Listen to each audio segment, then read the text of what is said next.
Lucas Newman was a 29-year-old diver from Germany who had spent years chasing underwater adventures across the globe. He had recently joined a live-aboard trip in the Red Sea near the famed Elphinstone Reef, a site known for its vibrant coral formations, diverse marine life, and the occasional appearance of large pelagic predators. The group planned a series of drift dives, drifting with the currents over deep walls, enjoying the warm water and clear visibility. For Lucas, this trip was a chance to explore one of the world's premier dive destinations, while sharing the experience with fellow enthusiasts from several countries. On the third day of the trip, after a successful morning dive, the crew prepared for a routine drift dive off the reef. Lucas entered the water last, following the dive master's signal, and began the slow, controlled drift along the coral wall. The currents were stronger than expected, pushing the divers steadily southward and making it difficult to maintain group cohesion. Despite careful planning, Lucas found himself separated from the others as he followed a school of fusiliers into a small overhang. When he surfaced near the pre-arranged pickup zone, he realized that the boat was nowhere in sight. Floating on his back, Lucas inflated his surface marker buoy to signal his position and began scanning the horizon for the live-aboard's bright yellow hull.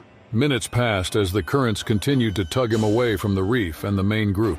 Alone on the vast blue surface, Lucas felt the first twinge of unease. The surface marker buoy bobbed beside him, a small orange beacon in the endless water.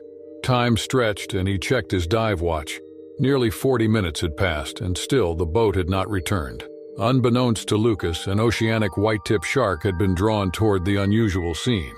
The Red Sea was home to a variety of sharks, but the oceanic white-tip was notorious for its boldness and curiosity. Known for its broad, rounded fins and white tips, this species was often found in open waters and had been involved in several documented encounters with divers and shipwreck survivors. The shark circled silently beneath the surface, its steady presence unnoticed at first by Lucas. At first, the shark seemed merely curious, making several slow, cautious passes around Lucas and the floating surface marker buoy. Lucas stayed perfectly still, aware that sudden movements might provoke aggression.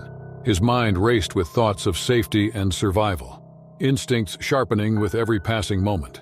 The oceanic white-tip, growing bolder, moved closer, its dark eyes fixed on the lone diver. Lucas noticed the distinctive white tips cutting through the water, and his heart pounded harder. Suddenly, the shark lunged, striking Lucas's left forearm with a powerful bite. The force jolted Lucas violently, pain erupting as the shark's teeth punctured deep into his wetsuit and flesh. The shark pulled briefly, twisting its head as it tried to seize the limb, before releasing and retreating. Blood seeped from the wound, mixing with the water, creating a crimson halo around Lucas's arm.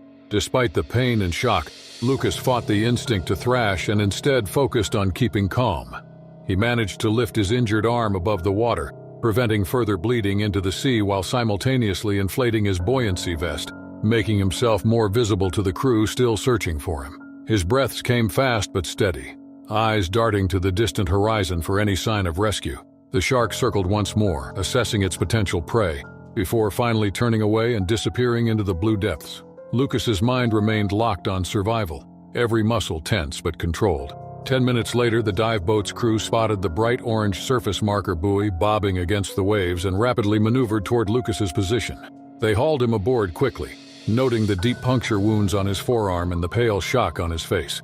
A tourniquet was applied immediately to stem the bleeding, while one crew member called ahead to a hospital to prepare for emergency treatment. Lucas's fingers trembled as he clutched the bleeding arm, grateful but exhausted. At the hospital, surgeons examined the bite wounds closely, noting the sharp punctures and torn skin that would require thorough cleaning to prevent infection. The doctors explained that oceanic white-tip bites were rare, but could be severe due to the shark's powerful jaws and sharp teeth. They suggested that the shark's curiosity might have been triggered by Lucas's flailing, the bright colors of his dive gear, or the surface marker buoy, all unusual sights in the shark's territory. After meticulous cleaning and stitching of the wounds, Lucas was given antibiotics and a tetanus shot, then monitored for signs of infection or complications. In the weeks following the attack, Lucas underwent physical therapy to regain full movement and strength in his arm. The scars from the bite were a constant reminder of the event, but he was determined to make a full recovery. Psychologically, however, Lucas faced new challenges: anxiety and lingering panic attacks whenever he returned to the water alone. or faced strong currents. His confidence as a diver had been shaken, replaced by a cautious respect for the ocean's unpredictability and the creatures that called it home. Despite the trauma, Lucas refused to abandon his passion. He spoke openly about his experience to other divers, emphasizing the importance of safety protocols such as staying close to the group, deploying surface markers promptly, and avoiding sudden movements if approached by wildlife. He also advocated for continued research into shark behavior to improve diver safety and reduce misunderstandings that could lead to attacks. His story served as a cautionary tale, but also as a testament to survival and resilience. The oceanic white-tip shark, meanwhile, continued to patrol the open waters of the Red Sea, an apex predator perfectly adapted to its environment. Though feared by many, the shark played a crucial role in maintaining the balance of marine ecosystems, and most encounters with humans ended without incident. Lucas's attack was a rare and unfortunate event, highlighting the delicate dance between humans and nature beneath the waves, a dance that required respect, knowledge, and sometimes a bit of luck. Months after the incident, Lucas returned to diving with a new perspective. He chose shallower, more sheltered sites with friends and guides he trusted, rebuilding his confidence stroke by stroke. The Red Sea remained one of his favorite destinations, not just for its stunning beauty, but for the lessons it had taught him about vulnerability, courage, and the enduring power of the sea. Lucas knew that the ocean would always hold risks, but it would also offer rewards for those willing to approach with care and humility. San Juan Islands, Washington, 2021. The San Juan Archipelago, nestled in the Salish Sea between Washington State and Vancouver Island, had long been renowned for its resident orca population. These distinctive black and white marine mammals, scientifically known as Orcanis orca, have attracted researchers and tourists for decades.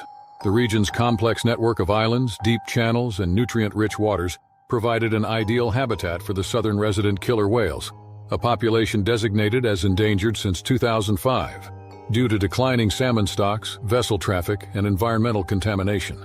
Regular patrols through these waters represented standard United States Coast Guard Station Bellingham operations. The unit was responsible for maritime law enforcement, search and rescue operations, and environmental protection across nearly 7,000 square miles of challenging waterways. On September 12, 2021, a routine patrol took an unprecedented turn that would reshape understanding of orca behavior and force a re-evaluation of maritime operations in cetacean habitats. Lieutenant Commander Zachariah Montgomery, 34, led the four-person crew aboard CG 25771, a 25-foot response boat small. According to the official incident report, the patrol had completed routine vessel safety inspections near Orcas Island. It proceeded rapidly through Harrow Strait, a designated critical habitat for the southern resident population. Weather conditions were optimal with calm seas, light winds, and excellent visibility under partly cloudy skies. Marine biologist Dr. Valerie Nakamura of the Orca Conservancy, who later analyzed the incident, noted that unusual orca behavior had been observed in the region during the preceding weeks. A solitary male orca identified as SL-117, nicknamed Seward by researchers, had separated from its pod approximately 3 months earlier, a behavior extremely rare among these highly social mammals. Underwater acoustic monitoring stations had detected SL-117's distinctive vocalizations, becoming increasingly erratic in the days before the incident. Petty Officer First Class Darnell Washington, operating the patrol boat's helm, first noticed the orca approximately 200 yards behind their vessel. According to the crew's statements, the animal initially appeared to be exhibiting normal behavior, swimming parallel to their course at a distance. Following standard wildlife encounter procedures, Lieutenant Commander Montgomery ordered a further speed reduction to minimize acoustic disturbance and wake impact. What happened next defied all previous understanding of orca interactions with vessels. Without warning, the 6-ton male orca accelerated rapidly to an estimated speed of 30 knots, executed a sharp turn, and rammed the patrol boat's stern with tremendous force. The impact was so violent that it shattered the vessel's reinforced transom and instantly disabled both outboard engines. The collision threw Petty Officer Eliza Thornton and Seaman Xavier Rodriguez from the rear deck into the water.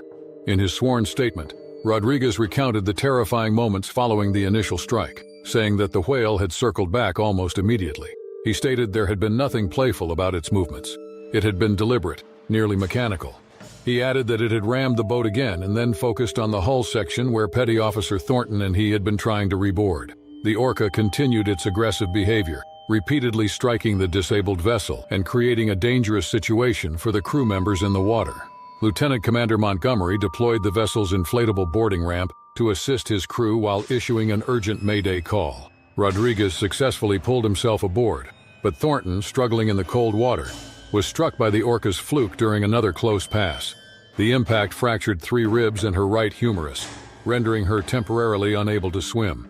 With remarkable courage, Rodriguez re-entered the water, secured to a safety line, and managed to reach Thornton, keeping her afloat until Montgomery could maneuver the damaged vessel closer for extraction. During this rescue operation, the orca circled aggressively, occasionally charging before veering away at the last moment. Coast Guard cutter Swordfish responded to the mayday call, arriving approximately 22 minutes after the initial attack. By this time, the orca had disappeared as suddenly as it had appeared. The damaged patrol boat was taken under tow, and Thornton was evacuated by helicopter to a medical center in Bellingham. Rodriguez was treated for mild hypothermia and contusions aboard the cutter before being transferred to shore. The incident received immediate attention from marine mammal researchers worldwide. Dr. Heinrich Voorhees of the International Cetacean Research Consortium conducted a comprehensive investigation, including analysis of underwater acoustic data and the orca's known history.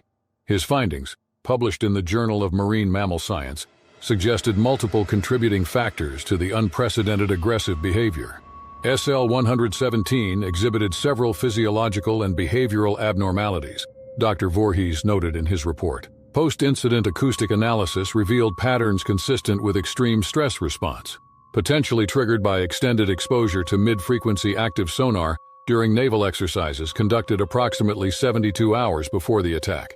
Additionally, tissue samples collected from the area after the incident showed elevated levels of domoic acid, a neurotoxin produced by certain algae blooms that can cause disorientation and aggressive behavior in marine mammals. The Coast Guard implemented sweeping policy changes following the incident. All vessels operating in known orca habitats had enhanced cetacean detection systems. Mandatory distance requirements were increased from 200 to 400 yards for all governmental vessels, with specialized training for crews operating in these sensitive areas. Additionally, the Coast Guard partnered with NOAA to develop an early warning system for potentially dangerous marine mammal encounters. Lieutenant Commander Montgomery, who received the Coast Guard Medal for his actions during the crisis, became a prominent advocate for stronger protective measures in marine mammal habitats. His experiences during the event profoundly altered his perspective on the human relationship with these intelligent creatures. In congressional testimony on marine protection legislation, he emphasized that the incident underscored how little is understood about marine animal behavior and the consequences of human presence in their environment. Thornton recovered from her physical injuries after 4 months of rehabilitation, but continues to address psychological trauma through specialized therapy. Rodriguez focused his Coast Guard career on environmental protection, eventually qualifying as a marine science technician specializing in wildlife interaction protocols. The orca, identified as SL-117, was monitored extensively following the incident. Researchers documented its eventual return to its natal pod 6 weeks later, with subsequent behavior appearing normal. Marine biologists continue to study the complex interplay between human activity, environmental factors, and cetacean behavior, with the 2021 incident serving as a sobering reminder of how much remains unknown about these powerful marine predators. In August 2017, the typically idyllic waters surrounding California's Channel Islands became the setting for a harrowing encounter that would forever change the life of 32-year-old Alexander Hartwick Daniels. The Channel Islands, an archipelago of 8 islands off the Southern California coast, had been designated as a national marine sanctuary in 1980, protecting the remarkably diverse ecosystem that flourishes in the confluence of warm and cold ocean currents. This unique environment attracted thousands of tourists annually, and various marine predators, including the region's most formidable hunter, the great white shark. Daniels, a software engineer from San Francisco, passionate about extreme sports, had organized the weekend excursion to celebrate his recent promotion. 4 close friends joined him: Trevor Wilson, Naomi Fletcher, Marcus Chen, and Riley Espinoza. The group had rented high-performance jet skis from Channel Islands Adventure Outfitters in Ventura Harbor. Having completed the required safety training and signed the extensive liability waivers that specifically mentioned the presence of marine predators in the area, the morning of August 12th greeted the adventurers with exceptional conditions: calm seas, clear skies, and uncharacteristically warm water temperatures hovering around 70 degrees Fahrenheit. The group departed from Ventura Harbor aboard the outfitter's transport vessel, which ferried them and their rented jet skis to the eastern side of Santa Cruz Island. approximately 20 miles offshore. Their planned route would take them along the island's dramatic coastline, through the protected waters of Scorpion Anchorage, and toward the remote eastern tip of the island. The friends enjoyed perfect conditions for nearly 2 hours, racing their machines across the glassy surface and marveling at the rugged island scenery. An amateur marine biologist, Fletcher spotted several pods of dolphins and even a distant humpback whale breach. The group maintained radio contact with each other and the outfitter's base station, providing regular position updates as required by their rental agreement. At approximately 2:15 p.m., the group entered a picturesque cove near Potato Harbor. According to later accounts from his friends, Daniels had accelerated ahead of the group, executing a series of challenging maneuvers that showcased his considerable skill. His jet ski caught an unexpected wave at an awkward angle as he attempted a sharp turn at high speed. The machine bucked violently, throwing Daniels clear of the seat and into the water with enough force to momentarily stun him. Wilson and Chen, who witnessed the accident, immediately rushed toward their friend's position. Fletcher radioed their coordinates to the outfitter's base station as a precautionary measure. Though there was no indication of danger, Daniels had surfaced and was treading water beside his still-running jet ski, appearing dazed but conscious. What happened next occurred with such shocking speed that the witnesses initially struggled to process it. A massive dark shape materialized directly beneath Daniels, moving with incredible velocity from the deeper water. Before anyone could shout a warning, a great white shark estimated at 18 feet in length erupted from the surface, its jaws clamping around Daniels' right leg with catastrophic force. Daniels' scream of pain and terror was cut short as the shark pulled him underwater in what marine biologists call an initial strike dive, a hunting behavior where the predator immediately drags its prey to depth to prevent escape. For approximately 8 seconds, Daniels remained completely submerged.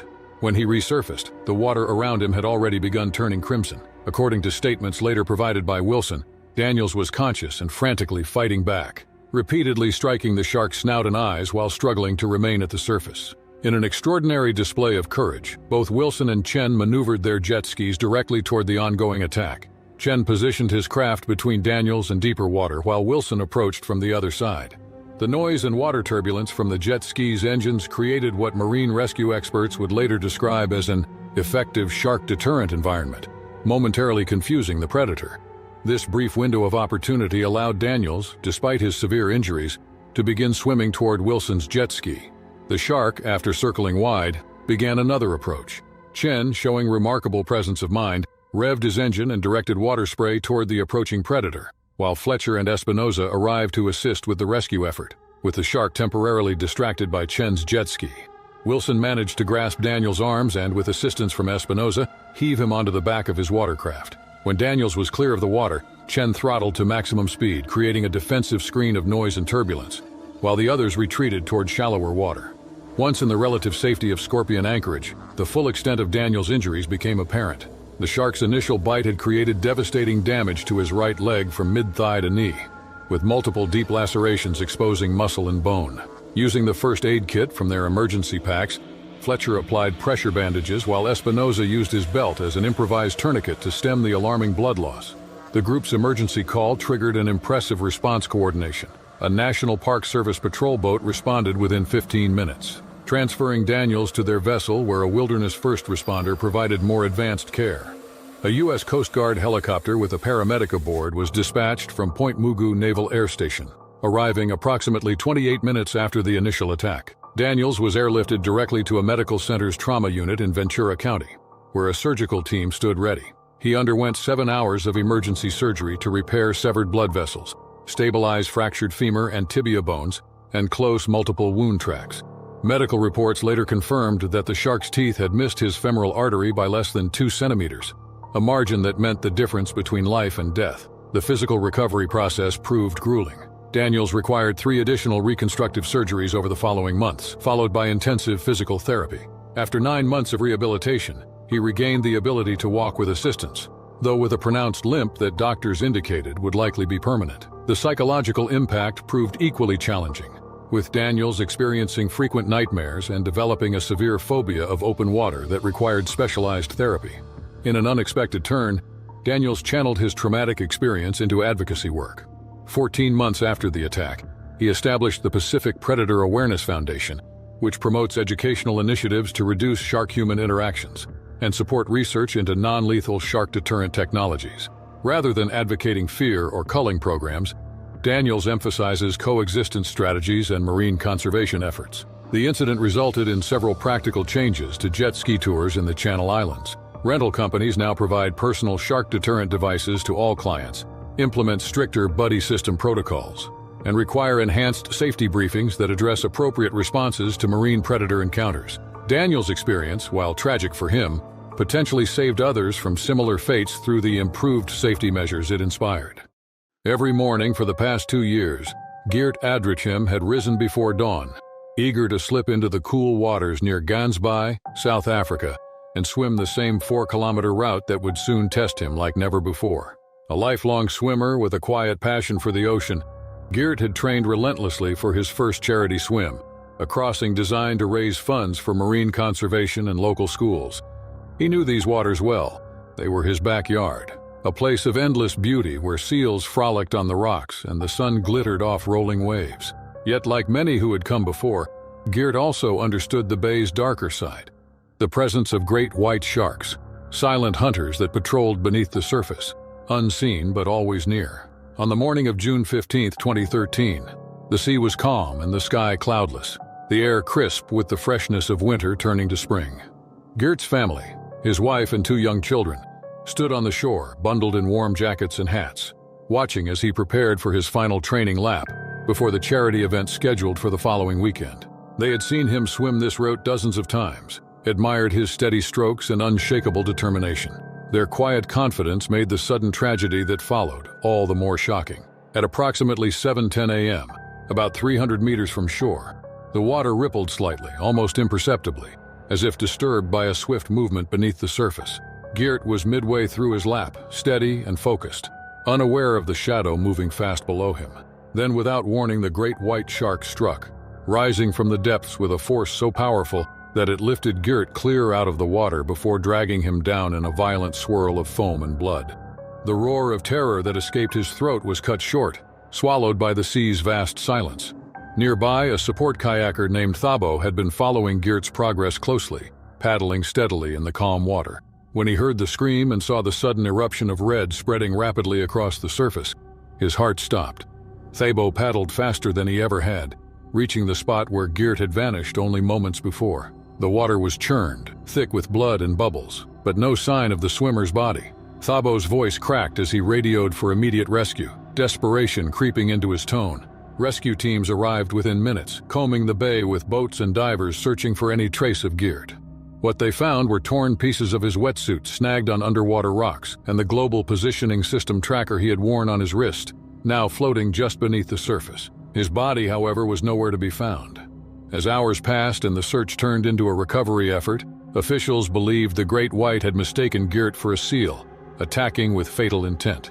Despite extensive efforts, no remains were recovered, leaving the tragedy shrouded in uncertainty and pain. Back on shore, Geert's wife collapsed into the arms of friends and family as emergency crews arrived with news.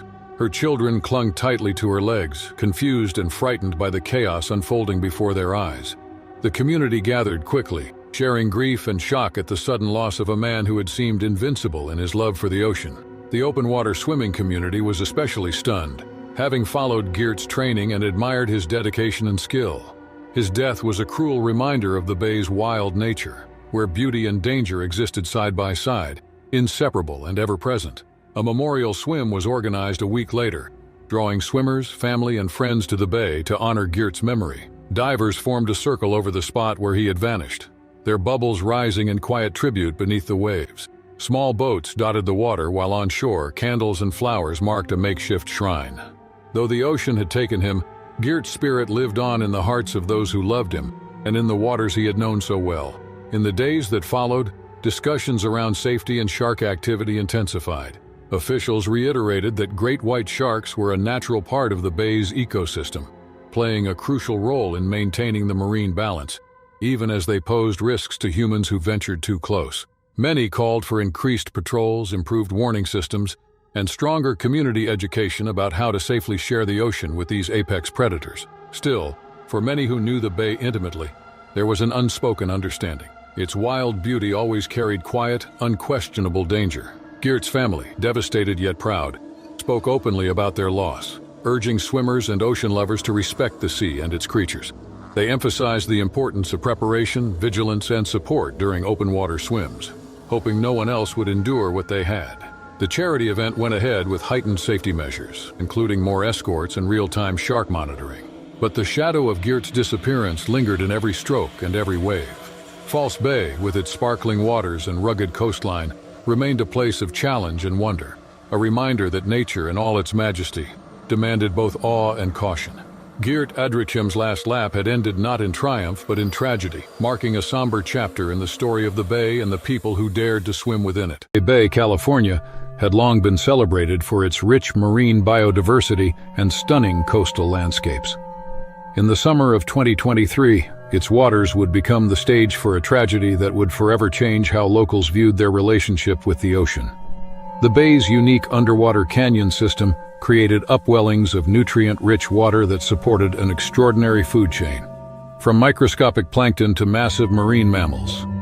This same abundance also attracted various shark species, including great whites that patrolled the deeper waters in search of seals and sea lions. Jake Matthews, a 27-year-old software engineer from San Jose, had grown up visiting Monterey Bay. His passion for extreme water sports had developed during his college years at the University of California, Santa Cruz, where weekends were dedicated to surfing, diving, and eventually wakeboarding. Despite his inland tech career, Jake maintained connections to the coastal community, particularly through his college friends who had remained in the area, running a small water sports rental and tour business.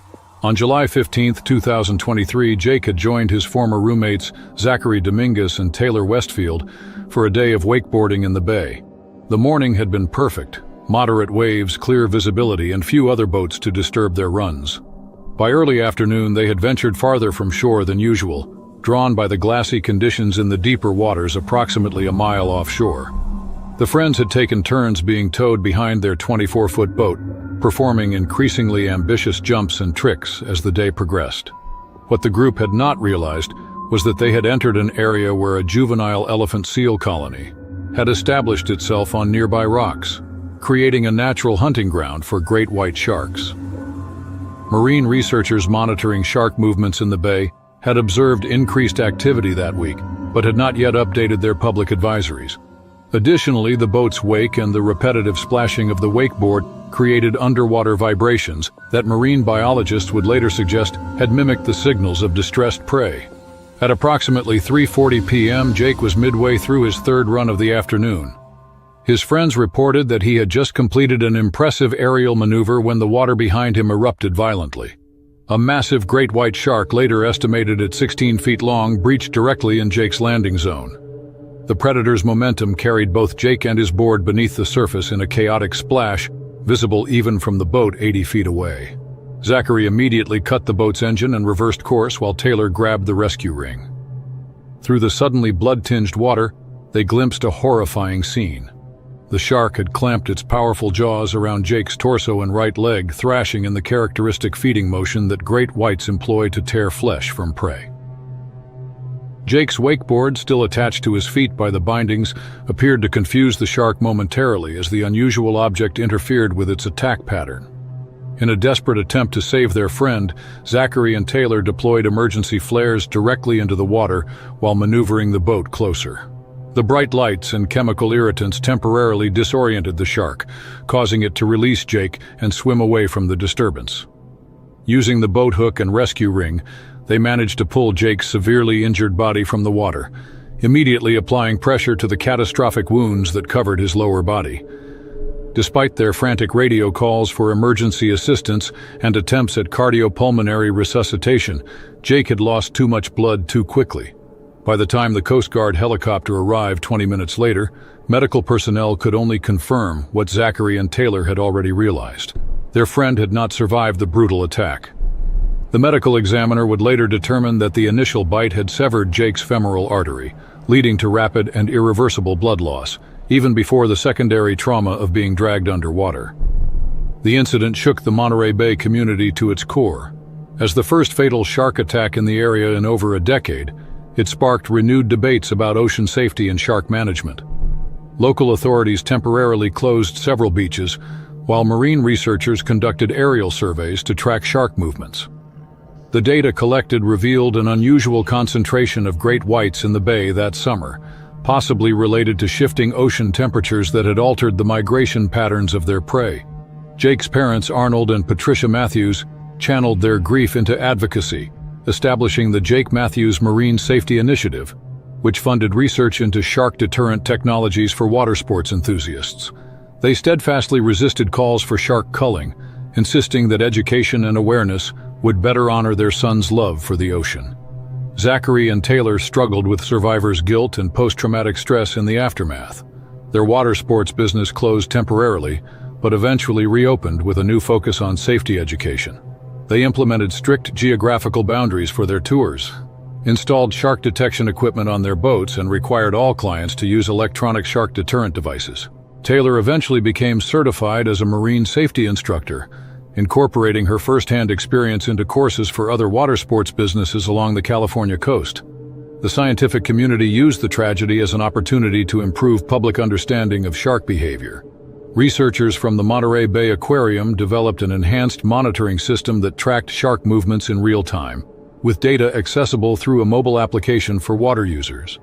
This technology, partially funded by the Matthews Initiative, was credited with preventing several potential encounters in subsequent years. As time passed, Jake's story became part of local safety briefings, a sobering reminder of the wild nature that persisted beneath the bay's picturesque surface. In Monterey Bay, as in oceans worldwide, humans remained visitors in an environment where ancient predators continued their eternal hunt, indifferent to the temporary intrusions of those who skimmed across the surface of their domain. In 2014, the remote archipelago of Bazaruto off Mozambique's southeastern coast presented a perfect tropical paradise for visitors seeking pristine beaches and vibrant marine ecosystems. The region, designated as a national park in 1971, protected a vast area of coral reefs, seagrass beds, and mangrove forests that supported extraordinary biodiversity. These waters, where the warm Mozambique current met nutrient-rich upwellings from the deep Indian Ocean, attracted not only international tourists, but also numerous apex predators, including the notoriously aggressive bull shark, a species known for its ability to thrive in both saltwater and freshwater environments. Thomas Reginald Harper, a 35-year-old architectural engineer from London, and his wife, Sarah Elaine Harper, a 33-year-old emergency room physician, had selected Bazaruto Island for their 10th wedding anniversary celebration. During their decade together, the couple had developed a shared passion for marine exploration, accumulating hundreds of dive hours across destinations from the Great Barrier Reef to the Galapagos Islands. Their extensive experience had bred not complacency, but respect. Both were certified rescue divers who meticulously maintained their equipment and studied local marine conditions before every expedition. On April 18th, the Harpers joined a small guided snorkeling tour operated by the luxury eco-resort where they were staying. The excursion targeted a vibrant reef formation approximately 300 meters offshore from the island's eastern coast. Known locally as 2 Mile Reef, the site offered exceptional visibility and relatively shallow depths ideal for snorkeling, with coral formations rising within 10 feet of the surface at low tide. The 6-person tour group included the Harpers, a newlywed couple from Australia, a marine biology student from South Africa, and their local guide, Mateus Tembe, who had over 15 years of experience navigating these waters. Weather conditions were ideal that morning. Light easterly winds, clear skies, and minimal current. Tembe conducted a thorough safety briefing before the group entered the water, noting that shark encounters were rare in the area but not unprecedented. The group explored the reef's northern section for nearly 40 minutes without incident. Thomas and Sarah, more experienced than the others, had gradually drifted about 30 meters away from the main group, observing a particularly vibrant coral bommy teeming with butterfly fish and angelfish. According to Sarah's later account, they were floating side by side when she noticed Thomas suddenly stiffen. Following his gaze, she spotted what initially appeared to be a large gray reef shark approaching from deeper water. Within moments, it became clear they were observing something far more dangerous. The distinctive blunt snout and stocky body identified the approaching animal as a bull shark, one of the ocean's most unpredictable predators. Later analysis of Sarah's underwater camera footage estimated the specimen at approximately 2.8 meters, 9 feet in length. Thomas immediately signaled to his wife, and both began a calm but purposeful retreat toward the main group and their anchored boat. The shark, however, appeared unusually focused, accelerating directly toward Thomas without the typical investigatory circling behavior these predators often display. Before either snorkeler could react further, the bull shark charged, striking Thomas from below. Its powerful jaws clamped onto his right arm just below the elbow, with such force that witnesses reported hearing his muffled scream underwater. The initial attack lasted only seconds, but inflicted devastating damage. The shark's serrated teeth severed muscles, tendons, and blood vessels, nearly detaching Thomas's forearm completely.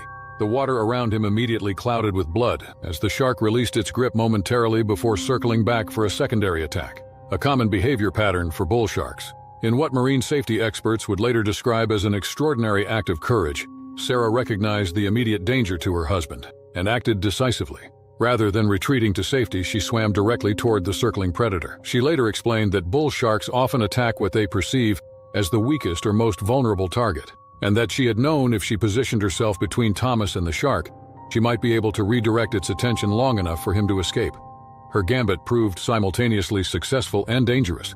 As Sarah approached, the shark abruptly changed direction, abandoning its injured prey and charging her instead, using techniques learned during a shark awareness course they had taken years earlier in Australia. Sarah assumed a vertical position in the water and forcefully kicked with her fins directly at the shark's sensitive snout and gills as it approached. The unexpected defensive maneuver momentarily deterred the predator, allowing Thomas to begin swimming weakly toward the boat despite his catastrophic injury. Guide Tembe, alerted by the commotion and blood in the water, had already begun mobilizing rescue efforts, directing the other snorkelers back onto the boat while grabbing the emergency medical kit. Sarah maintained her defensive posture between her husband and the shark, which continued to circle but now at a slightly greater distance. After what she estimated to be nearly 2 minutes of this deadly standoff, though video analysis later suggested it was closer to 45 seconds, the shark made one final close pass before suddenly descending into deeper water and disappearing from view. With the immediate threat seemingly gone, Sarah quickly moved to assist her severely injured husband. Drawing on her medical training, she assessed that Thomas's brachial artery had been severed, creating a life-threatening hemorrhage. Using her rash guard shirt as an improvised tourniquet, she managed to stem the worst of the bleeding while helping Thomas toward the boat, where Tembe and the Australian couple pulled them aboard. Once aboard, Sarah took full command of the emergency response. Using the boat's first aid kit supplemented with medical supplies she carried in her dive bag, she stabilized Thomas's injury, administering emergency fluids and applying proper pressure bandages. Tembe radioed for emergency evacuation while piloting the boat at maximum speed back to the resort, where a medical evacuation helicopter had been summoned from the mainland. Thomas remained conscious throughout the 17-minute journey to shore, a factor that medical personnel later credited as crucial to his survival.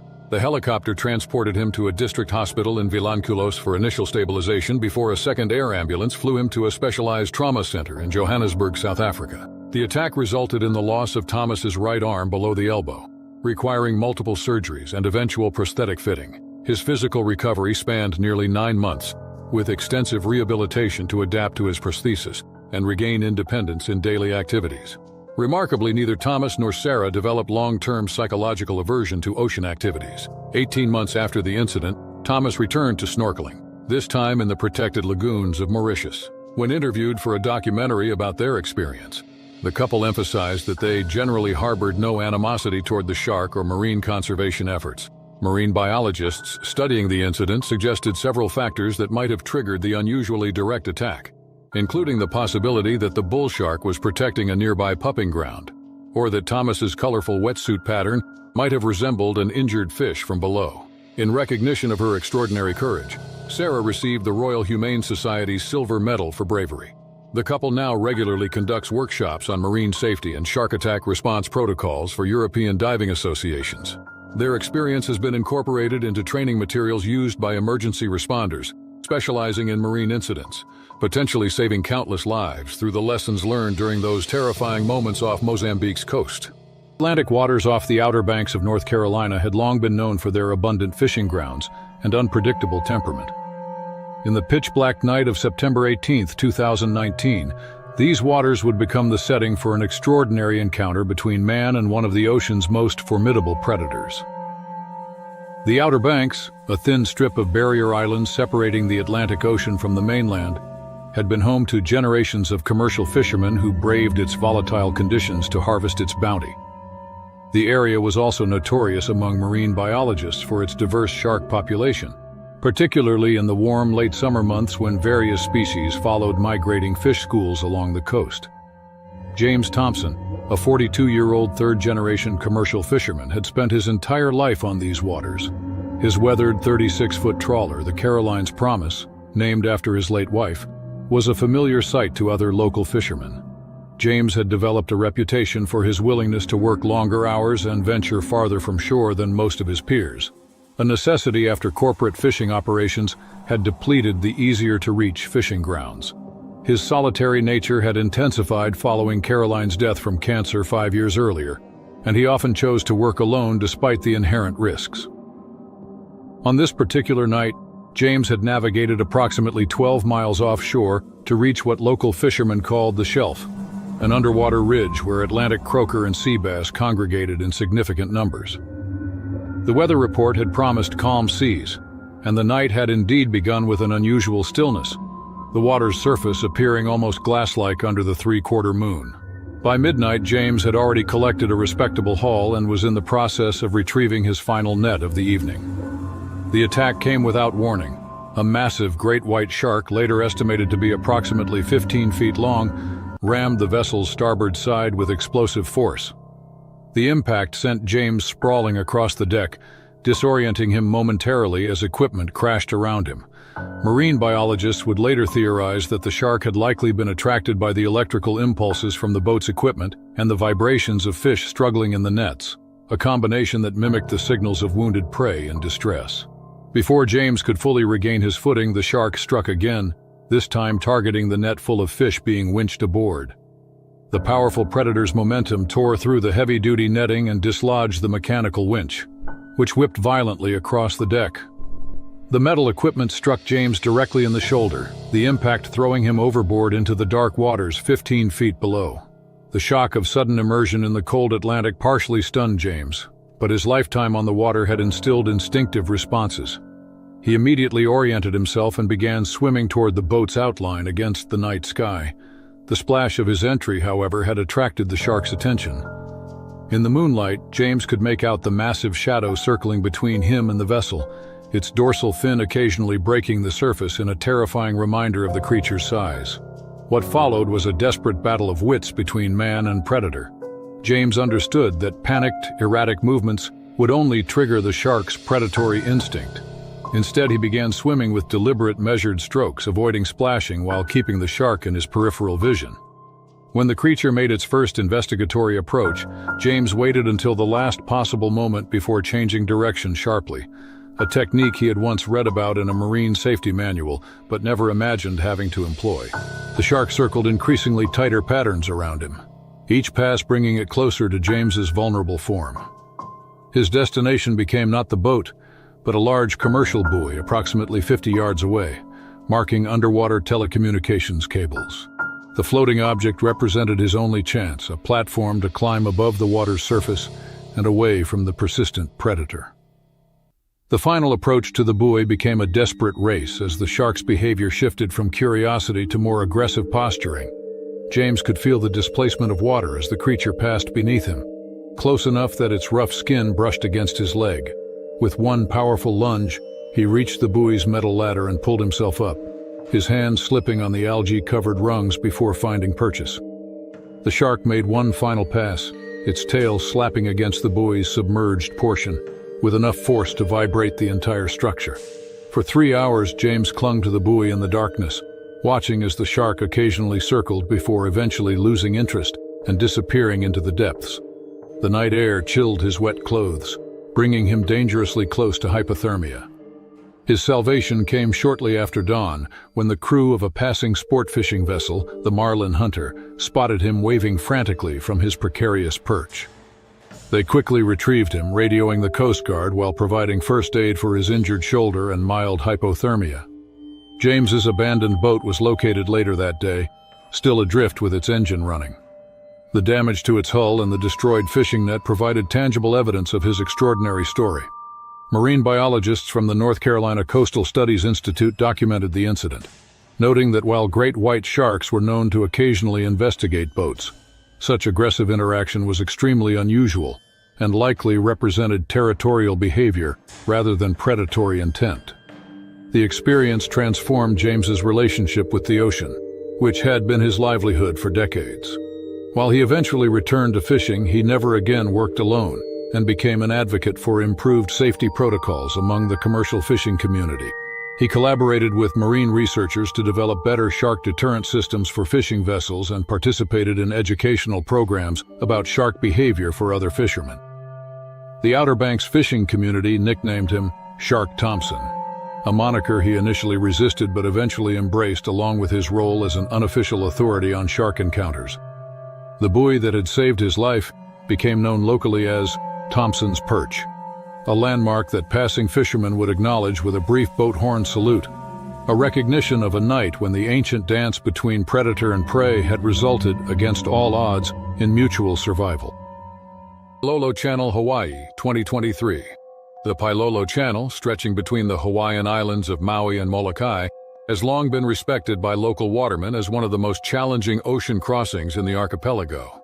Known for its unpredictable currents, sudden squalls, and deep water upwellings, the 9-mile channel has claimed multiple vessels throughout Hawaiian maritime history. Despite these dangers, or perhaps because the channel has become a proving ground for elite endurance athletes seeking to test their limits in one of nature's most demanding marine environments, the channel has become a proving ground for elite endurance athletes seeking to test their limits in one of nature's most demanding marine environments. Makoa Kahanamoku, 37, a renowned Hawaiian distance paddler and direct descendant of the legendary Olympic swimmer Duke Kahanamoku, had crossed the Pailolo Channel 17 times before August 14, 2023. As the reigning champion of the Maui to Molokai Kayak Challenge for 3 consecutive years, Kahanamoku was intimately familiar with the channel's fickle conditions. On that fateful morning, he embarked on what was supposed to be a routine training session, preparing for the upcoming annual competition just 3 weeks away. According to weather data from the National Marine and Weather Bureau, conditions appeared favorable when Kahanamoku launched his sleek carbon fiber racing kayak from Kapalua Bay at 5:43 a.m. The ocean surface was calm, with light, variable winds and good visibility. Kahanamoku carried standard safety equipment, including a marine radio, emergency flares, and a personal locator beacon. He could not have anticipated the sudden weather system that would develop approximately 2 hours into his journey. Dr. Leilani Akina, a meteorologist at a university in Hawaii, later explained that an unusual micro-weather system had formed rapidly that morning, becoming more common as climate patterns shifted in the Pacific. Wind speeds increased from 5 knots to nearly 25 knots within a 20-minute window, creating choppy surface conditions with swells reaching up to 8 feet. Kahanamoku, caught in deteriorating conditions approximately 4 miles from the Maui shoreline, decided to continue rather than turn back. According to his subsequent statement to the Island Conservation and Resource Authority, he had successfully navigated through similar conditions in previous crossings. However, as he crested a particularly steep wave, his kayak became momentarily airborne before slamming down hard. The impact caused his carbon fiber rudder to partially shear off, with a sharp piece of the damaged equipment slicing deeply into his right calf as he braced his legs in the kayak's footwells. The laceration was severe, approximately 6 inches long and deep enough to expose muscle tissue. Blood immediately began pooling in the kayak's hull and seeping into the surrounding waters. Based on his extensive ocean safety training, Kahanamoku applied pressure to the wound using a compression bandage from his emergency kit while attempting to stabilize his now compromised vessel. According to Kahanamoku's account, precisely 40 minutes later, he first noticed the distinctive dorsal fin approaching his kayak. The tiger shark, later estimated to be approximately 12 feet long based on bite mark analysis, initially maintained a distance of about 30 yards, swimming in widening circles around the damaged kayak. Kahanamoku reported that the shark's behavior shifted rapidly from investigatory to aggressive when it detected his blood in the water. The first strike came without warning. The shark charged from behind, clamping its powerful jaws onto Kahanamoku's injured leg, which was partially submerged over the side of the destabilized kayak. The pain, as Kahanamoku later described to emergency physicians, was beyond anything imaginable, like being caught in machinery. Acting on pure survival instinct, Kahanamoku repeatedly struck the shark's sensitive snout using his carbon fiber paddle with such force that it cracked. The shark released its grip but remained nearby. What followed was a harrowing 90-minute ordeal that Kahanamoku would later describe as psychological torture. The tiger shark maintained a perimeter around the kayak, occasionally approaching to bump and nudge the craft. Testing behaviors well documented in tiger shark predation patterns. Each time the shark approached, Kahanamoku used his damaged paddle to fend off the predator, all while fighting increasing blood loss and the onset of shock. Dr. Kekoa Mahialani, director of the Hawaiian Predator Research Center, later explained that tiger sharks are known for their persistence and methodical hunting strategy. Unlike some shark species that might strike once and retreat, tiger sharks often maintain contact with potential prey for extended periods, waiting for weakness or opportunity. Kahanamoku's struggle was a textbook example of this hunting behavior. After more than an hour of this terrifying standoff, salvation appeared in the form of the charter vessel Naapali Explorer, captained by Keone Akana, who had altered course after noticing unusual bird activity, often an indicator of marine predation. As the boat approached, the shark made one final aggressive charge toward the kayak. Nearly unconscious from blood loss and exertion, Kahanamoku had enough strength to fend off this final attack. The Naapali Explorer crew members executed a difficult retrieval in the still rough seas. They pulled Kahanamoku aboard moments before the tiger shark charged again, striking the abandoned kayak with such force that it partially capsized. Akana, a former combat medic with the U.S. Marines, immediately applied a proper tourniquet and administered emergency first aid while radioing for medical evacuation. A Coast Guard helicopter transported Kahanamoku to a medical center, where he underwent 7 hours of surgery to repair extensive damage to muscle tissues, tendons, and vascular structures in his leg. Lead surgeon Dr. Jennifer Hopkins reported that Kahanamoku had lost nearly 40% of his blood volume and required multiple transfusions during the procedure. The physical recovery was challenging, requiring 6 months of intensive rehabilitation, but the psychological impact proved equally difficult to overcome. Kahanamoku, previously known for his almost mystical connection to the ocean, developed severe thalassophobia, a persistent fear of deep water. Through extensive therapy with Dr. Marcus Kurosawa, a specialist in trauma-related phobias, Kahanamoku gradually began processing the experience. 10 months after the attack, Kahanamoku returned to the water for the first time, though only in shallow, protected areas. When interviewed by Pacific Islander magazine about his experience, he noted that the incident had fundamentally changed his relationship with the ocean. While he maintained deep respect for marine predators, the encounter stripped away illusions about humanity's place in the aquatic ecosystem. He said they were simply visitors, sometimes unwelcome ones in those waters. On May 10, 2025, the tranquil waters off Cape Town, South Africa, became the setting for one of the most terrifying shark encounters in history. The Western Cape region had long been known for its diverse marine ecosystem, where the cold Benguela Current met the warmer waters of the Indian Ocean, creating one of the world's richest feeding grounds for great white sharks. This convergence of currents had established the area as a premier diving destination and a notorious shark hotspot since the early 1990s. 7 Russian friends, Dmitry Volkovich, Alexei Kuznetsov, Igor Petrenkov, Mikhail Sorokin, Anastasia Yegorova, Vasily Morozov, and Natalia Popova, had been planning their luxury fishing expedition for months. Volkovich, a successful technology entrepreneur from Moscow, had recently purchased the sleek 65-foot yacht Morskoy Volk Seawolf for $900,000. The vessel boasted state-of-the-art navigation systems, luxurious cabins, and a specialized fishing platform perfect for deep-sea excursions. Their journey began from the V&A waterfront marina in Cape Town with clear skies and favorable forecasts. The group's intended destination was the nutrient-rich waters off Namibia's Skeleton Coast, approximately 800 kilometers north. This coastline had earned its ominous name from the countless shipwrecks that dotted its shores, a foreboding detail that would later seem eerily prophetic. By mid-afternoon, the yacht had reached a point roughly 40 kilometers offshore. The friends were in high spirits as they prepared their fishing gear. Kuznetsov, an experienced angler, suggested they try chumming, a fishing technique involving throwing fish parts and blood into the water to attract tuna. Despite Petrenkov expressing some reservations about the practice in these waters, the group proceeded with their plan, unaware of the danger they were creating. The first signs of trouble came when Yegorova noticed an unusually large shadow moving beneath the yacht. Before anyone could react, the massive creature, later estimated to be over 20 feet long, rammed into the vessel's port side with tremendous force. The impact sent everyone stumbling as fishing equipment clattered across the deck. Morozov, who had maritime experience, immediately recognized they were dealing with an exceptionally large great white shark. The group watched in horror as the predator circled their yacht, its dorsal fin cutting through the water's surface.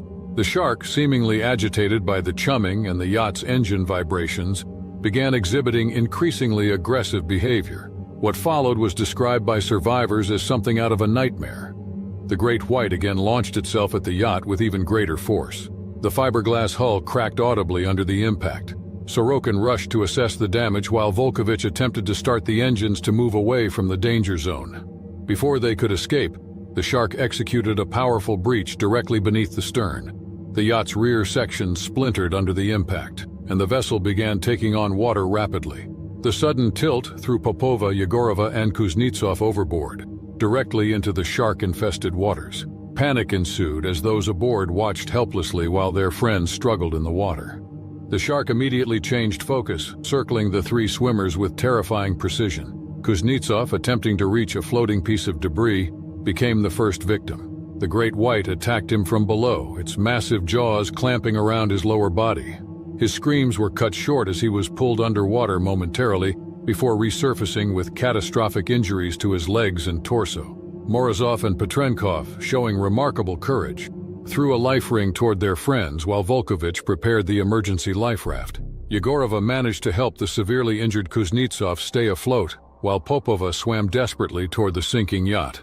In a second attack, the shark struck again, grazing Popova's side with its razor-sharp teeth. Despite her injuries, she reached the yacht where her friends pulled her aboard. Yegorova and Kuznetsov remained vulnerable in the water as the yacht continued sinking. After several agonizing minutes and the shark continuing to circle menacingly, both were finally dragged to safety. With the yacht rapidly disappearing beneath the waves, Volkovich activated their emergency distress beacon. The seven friends crowded into the life raft, administering rudimentary first aid to Kuznetsov and Popova with limited supplies. For 14 harrowing hours, they drifted at the mercy of the currents, keeping constant watch for the return of their attacker. Rescue finally came in the form of the South African Coast Guard vessel Cape Agulhas, which had picked up their distress signal. All seven friends were transported to a hospital in Cape Town, where Kuznetsov and Popova were immediately taken into emergency surgery. The aftermath of the incident sent shockwaves through the international maritime community. Marine biologists noted that such deliberate attacks on vessels by great whites were extremely rare, suggesting this particular shark's behavior might have been territorial or triggered by the chumming activities. While all seven friends survived the ordeal, both Kuznetsov and Popova remained in critical condition for weeks afterward, requiring multiple reconstructive surgeries. The psychological trauma affected all members of the group profoundly. Volkovich later established a foundation dedicated to shark conservation and safe boating practices, turning their near-tragic experience into an opportunity for education about respectful coexistence with marine predators. The wind whipped violently across Cape Cod Bay, Massachusetts, creating perfect conditions for experienced windsurfers on the afternoon of August 12, 2022. This particular stretch of the Atlantic coastline had long been a paradise for water sports enthusiasts. With its reliable winds and stunning vistas of the historic peninsula, the area had seen increasing shark activity over the previous decade as seal populations rebounded, creating a natural draw for oceanic predators returning to their ancestral hunting grounds. Sarah Mitchell, a 35-year-old corporate attorney from Boston, was no stranger to these waters. She had been windsurfing for over 15 years, using the sport as an escape from her high-pressure career. Her friends often remarked that she seemed more at home on the water than in any courtroom, and Sarah had developed a reputation among local windsurfers for her fearlessness in challenging conditions. This weekend marked her 10th annual solo retreat to Cape Cod, a tradition she maintained religiously despite her busy schedule. The day had begun perfectly.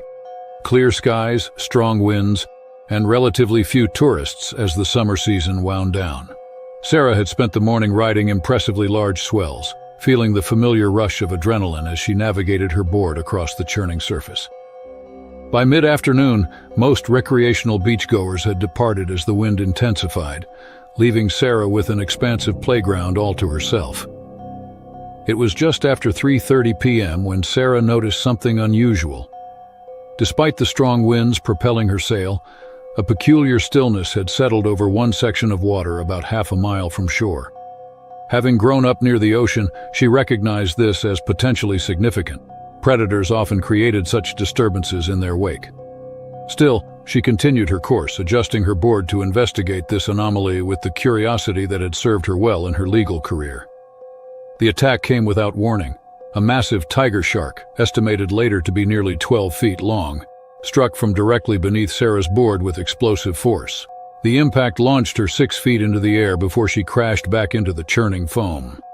Marine biologists would later suggest the shark had likely mistaken the silhouette of her board and sail for a large sea turtle, one of the tiger shark's preferred prey items. Finding herself suddenly in the water, Sarah's training kicked in. She attempted to climb back onto her board, but the shark circled back, its distinctive tiger-striped pattern visible just beneath the surface. With devastating power, the predator clamped its jaws around her right leg, the serrated teeth slicing through her wetsuit and into flesh and muscle. Sarah's response was instinctive and potentially life-saving. Rather than pulling away, which might have caused the shark to bite down harder, she kicked forcefully at the shark's sensitive gill area with her free leg. The shark released her momentarily, seemingly confused by this unexpected resistance. In that critical moment, Sarah thrashed and created as much disturbance as possible, knowing that sharks often preferred stealth and surprise over prolonged confrontation. The strategy bought precious seconds as the shark retreated temporarily, circling wider but still dangerously present. Blood was now spreading through the water, a dire development that Sarah knew could trigger a feeding response. With determination born of survival instinct, she pulled herself onto her board despite excruciating pain, using the sail boom as leverage. Her salvation appeared in the form of the Seaside Wanderer, a small charter fishing boat operated by Captain Elijah Thornton. The captain had been observing Sarah's impressive windsurfing through binoculars and witnessed the violent attack.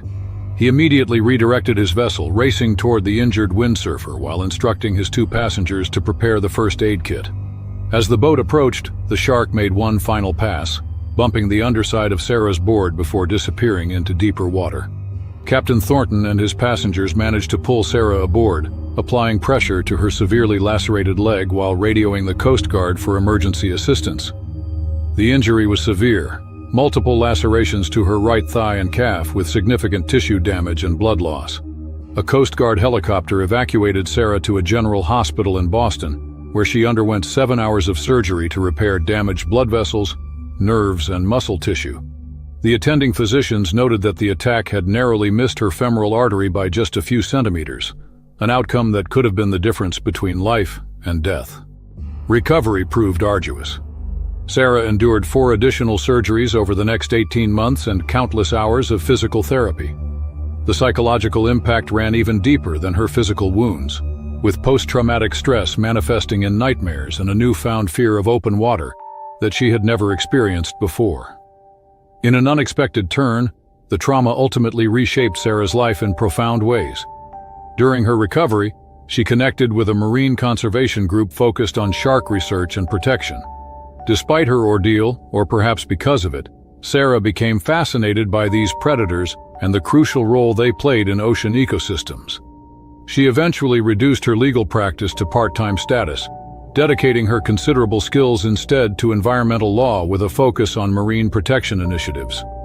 3 years after the attack, Sarah stunned her friends by returning to the water, though she exchanged her windsurfer for a kayak and remained in shallower waters. She attributed her recovery to a determination to understand rather than fear the creature that had nearly taken her life. The incident was officially recorded as the 3rd tiger shark attack in Cape Cod history, an anomaly that marine biologists attributed to warming ocean temperatures, pushing these traditionally more tropical predators further north. For Sarah Mitchell, the attack became not an endpoint but a turning point, a violent introduction to a cause that would ultimately give her life new purpose and direction. The sun was just beginning to warm the waters of False Bay on a clear June morning, as Peter Van Rooyen prepared for what was meant to be one last long training swim before the charity crossing scheduled for later that month. At 46 years old, Peter was a seasoned open-water swimmer who had spent countless hours in South Africa's oceans, braving cold currents, jellyfish, and rough waves to prepare for races and fundraisers that raised money for local causes. It was his favorite spot to train alone, a place where the bay's calm waters and mild visibility made for ideal conditions to work on endurance and technique. On this particular morning, the sea was almost glassy, with only a slight ripple from the gentle breeze and faint underwater currents flowing toward the shore. Peter entered the water at first light, stretching his arms and legs and then pushing off from the sandy beach with a smooth, practiced stroke. His goal was a 3.5-kilometer swim around the point and back, a route that had become routine but still challenging enough to keep his focus sharp. With his wetsuit hugging his frame and a bright orange swim cap marking his position, Peter set a steady pace, his breath slow and rhythmic as his body sliced through the cool water. Nearby, a friend and kayak escort named Johan followed at a cautious distance, keeping an eye on the swimmer and the horizon for any signs of trouble. The waters were known for seals, occasional dolphins, and of course, the great white sharks that inhabited the bay. Local authorities had recently increased patrols and installed shark spotters along the coastline to warn swimmers and surfers, but Peter trusted his own experience and the kayak escort to keep him safe. About 40 minutes into his swim, Peter was roughly 250 meters from shore, midway through his last lap. The morning light glinted off the surface as he turned his head to breathe, eyes scanning the horizon out of habit. Suddenly, without warning, a massive shadow moved swiftly from behind, cutting through the water like a torpedo. Peter felt a violent, searing pain as something slammed into his left shoulder and upper back with overwhelming force. The great white shark had struck, its powerful jaws clamping down on muscle and wetsuit, tearing through fabric and flesh in a snap that echoed beneath the surface. Peter's body instinctively jerked forward as the shark released, retreating into the depths as quickly as it had appeared.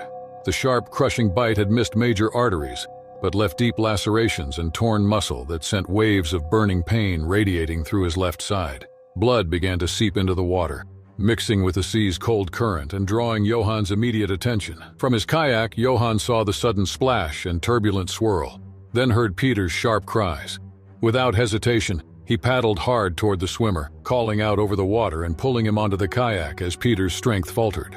Despite the heavy bleeding from the bite wounds, Peter remained conscious, his breathing rapid but controlled as Johan applied pressure to slow the blood flow. The kayak bobbed gently in the bay's mild swell, carrying them quickly back toward the shore where emergency crews had been alerted by the escort's radio call. Paramedics arrived within 15 minutes, carefully transferring Peter onto a stretcher and rushing him to a trauma center, a short drive away. In the emergency room, surgeons worked rapidly to assess and repair the damage. The bite had ripped a jagged gash across Peter's shoulder blade and upper back, muscles shredded and skin hanging loose.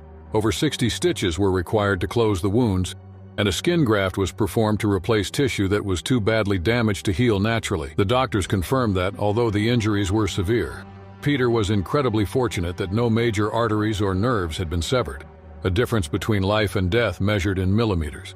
News of the attack spread quickly through the local swimming and surfing communities, sending shockwaves of concern and sympathy. The area was famous for its marine life, including a robust population of seals that attracted great white sharks, but attacks on swimmers were rare. Authorities reiterated the importance of shark spotters, early warning systems, and safe swimming protocols to minimize risk, while local groups called for increased monitoring of seal colonies and public education on how to behave in shark country. Peter, once stabilized and recovered, spoke publicly about the incident. He expressed gratitude for the quick response of his kayak escort and emergency crews, crediting their skill and calm for saving his life. Despite the trauma, he stated clearly that he would not return to open water training, having made the difficult decision to prioritize his family and health over the sport he loved. However, he remained a vocal supporter of ongoing shark awareness programs and encouraged swimmers and athletes to respect the ocean's power, while taking all possible precautions. The incident left a permanent mark on Peter's life, physically through the scars that traced his back and shoulder, and emotionally in the cautious way he now approached the sea. Friends and fellow swimmers visited regularly, helping him adapt to limitations during his recovery and reminding him of his strength and resilience. Though he would never again race through the cold, blue waters of False Bay, Peter's story became a reminder to the community that even the calmest morning could turn dangerous in an instant, that the ocean held both beauty and risk, and that respect for nature's predators was not optional but essential. Months later, when the charity swim went ahead with safety protocols heightened and additional escorts in place, Peter watched from the shore, Proud of the community's resolve, but certain his last lap had been final, the shark that had struck him remained a silent presence beneath the waves, an ancient predator whose role in the bay's ecosystem was undeniable, even if it came at a human cost. Rain had fallen for days across the Louisiana coast, and the rivers had long since spilled into streets, neighborhoods, and bayous, turning entire towns into floating mazes of rooftops, treetops, and broken fences. Helicopters circled low over submerged communities, their blades churning the heavy, humid air as rescue crews worked non-stop to locate stranded families and deliver them to safety. On the fourth day of operations, a United States Coast Guard MH-60 Jayhawk hovered near a collapsed two-story home surrounded by muddy, debris-choked water. 4 people, a man, a woman, and 2 young children, clung to what was left of a rooftop, waving frantically as the chopper closed in. Inside, Petty Officer Kyle Mason, a rescue swimmer with 10 years of experience, readied himself for a standard vertical insertion. He wore a ballistic flotation vest, a harness rigged to the hoist, and a rescue strap for lifting victims. He had done this dozens of times before through hurricanes, downpours, and gale-force winds. But this water was different. Thick with sediment, oil, and decay, with visibility reduced to almost nothing. What they didn't know, and what no one could have expected, was that dozens of livestock carcasses had been washed into the surrounding bayous after levees failed. Their bloated bodies drifted downstream, attracting predators far inland, including several large bull sharks. Kyle dropped from the helicopter, hitting the warm water with a practiced splash before adjusting his gear and signaling the hoist operator. He began swimming toward the rooftop, careful to avoid floating furniture and jagged boards sticking out of the water like spears. The family looked terrified but alive, soaked and shivering. Kyle moved with steady, deliberate strokes, calling out over the rotor noise and motioning for the man to prepare for lift. He didn't see the shark coming, not through the brown, debris-filled water that clouded everything below the surface. The bull shark had already been in the area for hours, drawn by blood and decay. It was large, over 7 feet, and aggressive, with powerful jaws and an instinct for ambush. When it struck, it came from Kyle's blind side, just beneath the waterline, lunging with force that felt like being hit by a cinder block. Its teeth found the side of his torso, clamping down across his ribs and lower chest in a bone-crunching bite that sent a shock of pain through his entire body. The ballistic vest slowed the impact, keeping the shark from tearing through completely. But it didn't stop the teeth from punching through the side fabric and sinking deep into his skin and muscle. Kyle thrashed once, hard, more out of reflex than strategy, and the shark released, twisting away with a streak of blood trailing behind. He went under for a second, vision flashing black from the impact, lungs burning before breaking the surface again, gasping as he fought to stay upright. Blood was already clouding the water around him, and his ribs felt broken, like his chest had caved in on one side. But through the pain and the panic, his training kicked in. He had people to save, and the chopper couldn't hold position forever. He shouted for the hoist and waved the sling toward the man on the rooftop, keeping his voice steady despite the blood seeping from beneath his vest. One by one, he got the family into the strop. First the children, then the mother, then the father, keeping himself between them and the open water. He scanned the surface constantly, expecting to see that gray torpedo shape circling back. But it never did. Maybe the shark had gone after something else. Maybe it had just been a warning bite. He couldn't afford to think about it. By the time the final lift was complete, Kyle's strength was fading. The wound beneath his vest throbbed with every heartbeat, and warm blood kept slipping through his fingers every time he pressed against his side. He reached for the cable, fumbling with the harness as the crew lowered the extraction basket. His vision blurred and the chopper's shape seemed to tilt as he tried to focus on the spinning blades above. When he finally collapsed into the basket, he barely felt the lift. Everything hurt, and his thoughts were starting to drift. But he knew the family was safe. That was all that mattered. On board, the flight medic tore open his vest and exposed the wounds. Deep punctures along the ribs, one broken with torn muscle and blood pooling fast. The medic applied pressure and injected a coagulant wrapping gauze around Kyle's torso, while radioing ahead to the emergency trauma team waiting back at base. The pilot pushed the throttle hard, flying low and fast through the rain, while the crew sat in silence, watching their teammate fight to stay conscious. Doctors later said that if the shark had bitten even an inch higher, the teeth would have severed arteries near the heart. Kyle had come within minutes of dying but survived thanks to fast care, his vest, and what they called unshakable resolve under extreme pressure. He spent weeks in recovery, undergoing surgery for the rib and muscle damage, then physical therapy to restore function to his side. He had permanent scarring and chronic pain, but he never once regretted the jump. The Coast Guard launched a full review of the operation. While they had dealt with alligator threats in flooded regions before, the idea of bull sharks moving that far inland during floods hadn't been considered in operational planning. New protocols were introduced within months, requiring sonar sweeps for submerged threats in brackish waters, and more protective gear for swimmers entering flood zones with known animal activity. Some missions were adjusted to rely more on hoist rescues from rooftops only, minimizing time in the water. Kyle Mason returned to active duty less than a year later, though he carried the memory of that bite every time he zipped up his vest. He knew how close it had been, how 1 second of surprise, one bad angle could have ended his life. But he also remembered the 4 people clinging to that rooftop, and the fact that they were alive because he didn't stop swimming. For him, that was worth every scar the water left behind. The sea off Gansbaai, South Africa, was restless that morning. Swells rolling in harder than expected, the gray sky pressing low over the turquoise water as a Russian news crew prepared to film a special segment on the rising great white population near Shark Alley. The broadcast was supposed to be routine, with pre-planned commentary from the deck of a mid-sized boat anchored near a known shark hotspot. But the ocean had other plans. The team had been on site since dawn, setting up equipment on the deck and along the boat's edge, with 3 of the 6 crew members wearing wetsuits in case they needed underwater footage or had to assist divers. The live segment began smoothly, with the anchor standing near the railing, describing the ecological importance of great whites in the region. Just a few meters away, the ocean churned softly, dark and seemingly calm beneath the surface.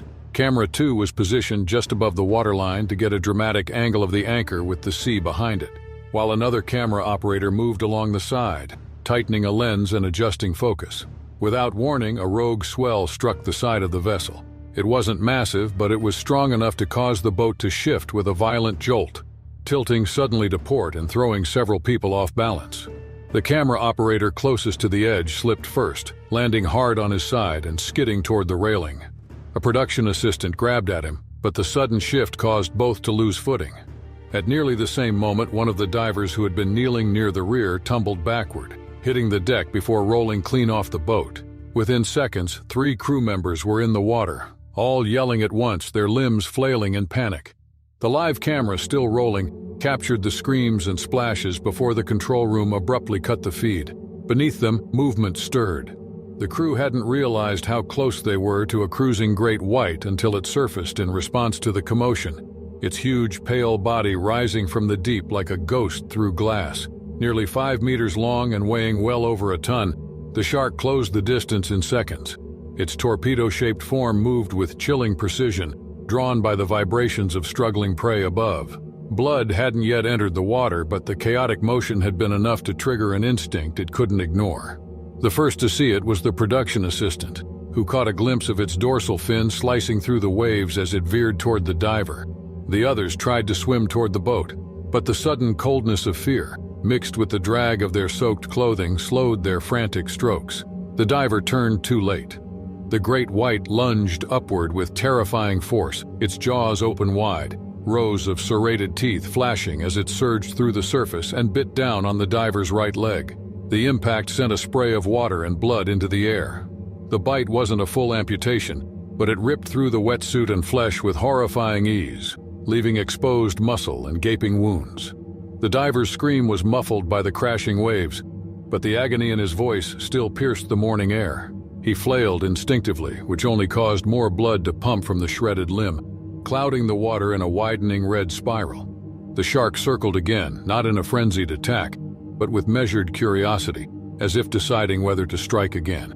The 2 other crew members made it to the boat's stern, where 2 others leaned over with life rings and poles. One crewman managed to hook the production assistant and haul him up quickly, but the injured diver struggled to stay afloat. By now, the shark had passed beneath the injured man again, its massive shadow brushing just beneath the surface like a submarine. For a moment, it seemed like the attack would continue. The dorsal fin broke the water again as the shark turned, angling for another approach. But something changed. Perhaps the people shouting from above or the boat's motor starting up as the captain tried to shift position. The shark slowed, circling once more before diving down and vanishing into the murky green below. The remaining man in the water, covered in blood and barely conscious, was finally pulled aboard by 2 crew members using a rope tied around his chest. His leg was mangled, the wetsuit torn to ribbons, and flesh hanging in strips. The crew moved fast. Towels were pressed against the wounds. Belts and cords were used as makeshift tourniquets, and the anchor, still pale and stunned, helped hold the diver steady as the team radioed for medical evacuation. The boat sped back toward the harbor at full throttle, bouncing over the waves while blood stained the deck and soaked into the towels clutched against the diver's thigh. None of the crew died that day, but the impact went far beyond physical wounds. The diver survived emergency surgery and would eventually walk again, though with permanent nerve damage and deep psychological scars. The others returned to work weeks later, but none could forget the raw violence they had witnessed, the size of the predator, the suddenness of the attack, and the helplessness of floating in water that could turn deadly in seconds.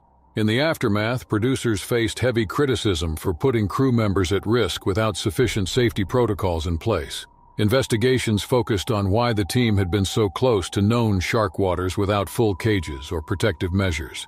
Experts emphasized that great whites are not mindless killers, but are still large, instinct-driven predators, especially dangerous when startled or triggered by erratic movement.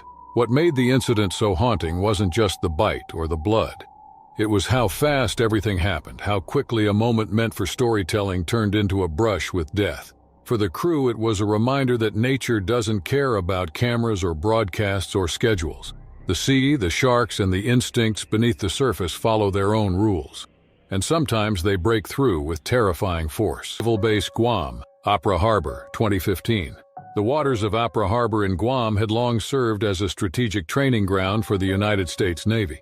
Established during World War II, the natural deepwater port provided ideal conditions for various naval operations, including underwater maintenance exercises. The tropical waters surrounding the harbor boasted rich marine biodiversity, with coral reefs and abundant sea life. What many naval personnel didn't fully appreciate, however, was that these same warm, murky waters attracted numerous bull sharks, one of the ocean's most aggressive and territorial predator species. On July 17, 2015, Petty Officer 2nd Class Daryl Westmoreland, 28, participated in a routine underwater maintenance drill. The exercise involved a 6-person dive team practicing hull inspection procedures in the shallow waters near the harbor entrance. Westmoreland, a 7-year Navy veteran from Tulsa, Oklahoma, had completed similar training exercises dozens of times before. That day's weather conditions were optimal: clear skies, minimal wind, and moderate visibility underwater. According to Lieutenant Commander Jonas Fitzgerald, who supervised the operation from the support vessel, the team had been in the water for approximately 40 minutes when the incident occurred. Westmoreland had separated slightly from his dive partner, Petty Officer Alicia Richardson, as he moved along the starboard side of a moored supply vessel, checking for simulated damage to the hull. What happened next occurred with shocking swiftness. A 3.2-meter bull shark, likely attracted by the diver's movements and possibly disoriented by the harbor's shipping activity, emerged from the murky depths. According to Richardson, who witnessed the attack from less than 5 meters away, there was no warning behavior, no circling or investigatory approach. The shark struck Westmoreland with explosive force, clamping its jaws onto his right thigh with devastating pressure. Richardson later reported hearing Westmoreland's muffled scream through his regulator as clouds of blood quickly filled the surrounding water. The shark began to shake violently, a behavior bull sharks employ to tear flesh from bone. Acting with remarkable presence of mind, Richardson activated her emergency signal and moved toward her struggling teammate. The attack lasted approximately 20 seconds, though Richardson would later tell investigators it felt like hours. The bull shark maintained its grip as Westmoreland fought desperately, striking at the animal's sensitive gill slits and eyes with his dive knife. The other team members, alerted by Richardson's emergency signal, deployed the unit's acoustic shark deterrent, a device that emits specific sound frequencies designed to overwhelm a shark's sensitive electroreceptors. Petty Officer Marcus Dominguez, the team's most experienced diver, fired 2 underwater flares, creating bright, disorienting light that momentarily confused the shark. This brief distraction and Westmoreland's continued resistance caused the Predator to release its grip and retreat into deeper water. The team executed an emergency ascent protocol, carefully bringing the severely injured Westmoreland to the surface while maintaining pressure on his wounds. Medical Officer Lieutenant Sophia Nguyen, who was stationed on the support vessel, immediately began treatment for hypovolemic shock as Westmoreland was pulled aboard. The sailor had sustained catastrophic damage to his quadriceps and hamstring muscles, with the shark's serrated teeth creating deep, jagged wounds that exposed bone in several places. A military helicopter transported Westmoreland to the Naval Hospital within 18 minutes of the attack. There, a surgical team led by Commander Wei Jiang worked 7 hours to repair the extensive damage. Jiang later told Navy officials that the bite force had been so severe it had fractured Westmoreland's femur and severed his femoral artery, which nearly resulted in a fatal blood loss. The incident sent shockwaves through the naval diving community. Admiral Raymond Connor, commander of naval forces in the Western Pacific, ordered an immediate review of diving protocols, particularly in waters with bull shark populations. Marine biologist Dr. Elena Vasquez, who consulted with the Navy following the attack, explained that bull sharks are among the few species that can tolerate saltwater and freshwater environments, making them common in harbors and estuaries where naval operations often occur. In her official report, Dr. Vasquez noted that bull sharks were particularly dangerous because of their aggressive temperament and ability to hunt effectively in low-visibility conditions. She explained that unlike many shark species that relied heavily on vision, bull sharks used electroreceptors to detect prey in murky waters, precisely the conditions in busy harbors. In the aftermath of the attack, the Navy implemented several new safety measures, including enhanced shark detection technology, additional safety divers during training exercises, and more comprehensive marine hazard awareness training. The attack also prompted research into developing more effective shark deterrent equipment for military divers. Westmoreland remarkably recovered after 16 months of intensive rehabilitation at the Military Medical Center. Though his diving career ended, he remained in the Navy, becoming an instructor in underwater emergency response procedures. The experience he gained through his recovery proved invaluable in training new generations of naval divers. Westmoreland rarely spoke publicly about the attack, but he briefly addressed the incident during a Navy Safety Conference 2018. According to attendees, he emphasized the importance of respecting the ocean's apex predators and acknowledging that humans are visitors in their domain. The equipment he had been wearing during the attack, his torn wetsuit and punctured air tank, was later placed on display at the Naval Undersea Museum in Keyport, Washington, as part of an exhibit on diving safety. Richardson received the Navy and Marine Corps Medal for her actions during the crisis, becoming one of the few women at that time to receive the honor for heroism during a non-combat situation. The morning sun rose slowly over Nosy Boraha, casting golden light across the lagoon where generations of local fishermen had gathered octopus, spearfished reef fish, and taught their children to swim. The water was calm that day, smooth like glass, with no hint of danger lurking beneath. For 4 teenage boys from the nearby village, friends who had grown up together exploring the reefs and tidal pools, it was the perfect morning to go spearfishing, just as their fathers and uncles had done at their age. They walked down the sand with wooden spears and small hand nets, laughing, bare feet wet from the tide, unaware that something had changed beneath the surface. Unbeknownst to them, illegal waste dumping from a nearby commercial trawler, done quietly over several nights and never reported, had caused something far more dangerous to settle into the bay. The rotting fish remains and meat waste had drifted along the currents and pooled in deeper channels, drawing in predators that rarely entered the lagoon, among them at least one large tiger shark. By midday, the boys were deep into the lagoon, swimming and diving for octopus near the reef shelf. They had already caught 2, their net half full, and were laughing about who would take the biggest share home when the mood shifted. The first scream tore through the stillness so suddenly and so loudly that it startled the seabirds from the trees lining the shore. One of the boys, the smallest, had been closest to the drop-off where the reef gave way to deeper water. He had just surfaced from a dive when a massive gray shape rose from below and slammed into him with terrifying speed. There was a splash, a violent thrashing, and then silence. He never reappeared. The others froze for a moment, unsure what they had seen. Just a blur, a shadow, maybe a wave. But then the water turned red and panic took over. One boy turned and began swimming hard for shore, his limbs moving in desperate, frantic strokes. But the tiger shark was already circling, triggered by the chaos and the scent of blood in the water. It came from behind, hitting the fleeing boy across the back with its snout before biting into his side and dragging him under in a spiraling plume of foam and red. The third boy, blood already streaming from a bite to his upper thigh, kicked weakly toward a jagged coral outcrop that jutted just above the surface. He had felt the shark brush against his leg once before it struck again, latching onto his thigh and shaking violently. Somehow the shark let go. Maybe his struggling knocked the shark off balance, or maybe it was distracted by the screams coming from the others. Either way, he pulled himself onto the sharp rocks, screaming for help, his blood washing down the coral into the sea. From the village, several fishermen heard the cries and ran to the shoreline. Within minutes, 2 small wooden boats pushed off, their outboard motors sputtering as they raced toward the spot where the attack had happened. The bleeding boy was still clinging to the rock, pale and shaking, his hands slick with blood and coral cuts. The water around him was clouded red and bits of broken spear floated nearby. One of the fishermen jumped in and lifted him into the boat while the others searched for signs of the other boys. They found one of the bodies quickly, drifting not far from where the shark had first struck. His back had been torn open, his body limp, and his arms still stretched forward as if he had been swimming when it happened. The second was found deeper in the lagoon, near the reef ledge where the currents were stronger. He was missing one leg, and the other was marked with jagged bite wounds, likely sustained while the shark was thrashing him back and forth. The fourth boy, the first to be taken, was never found.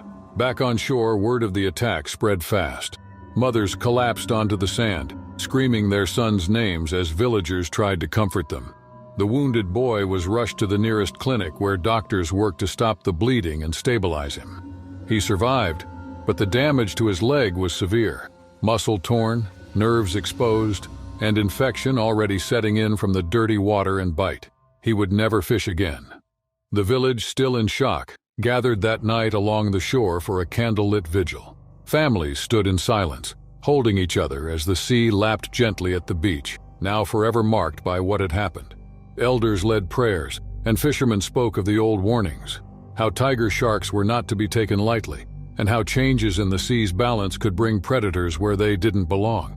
The lagoon, once sacred and safe, had turned hostile, and the people knew something had caused it.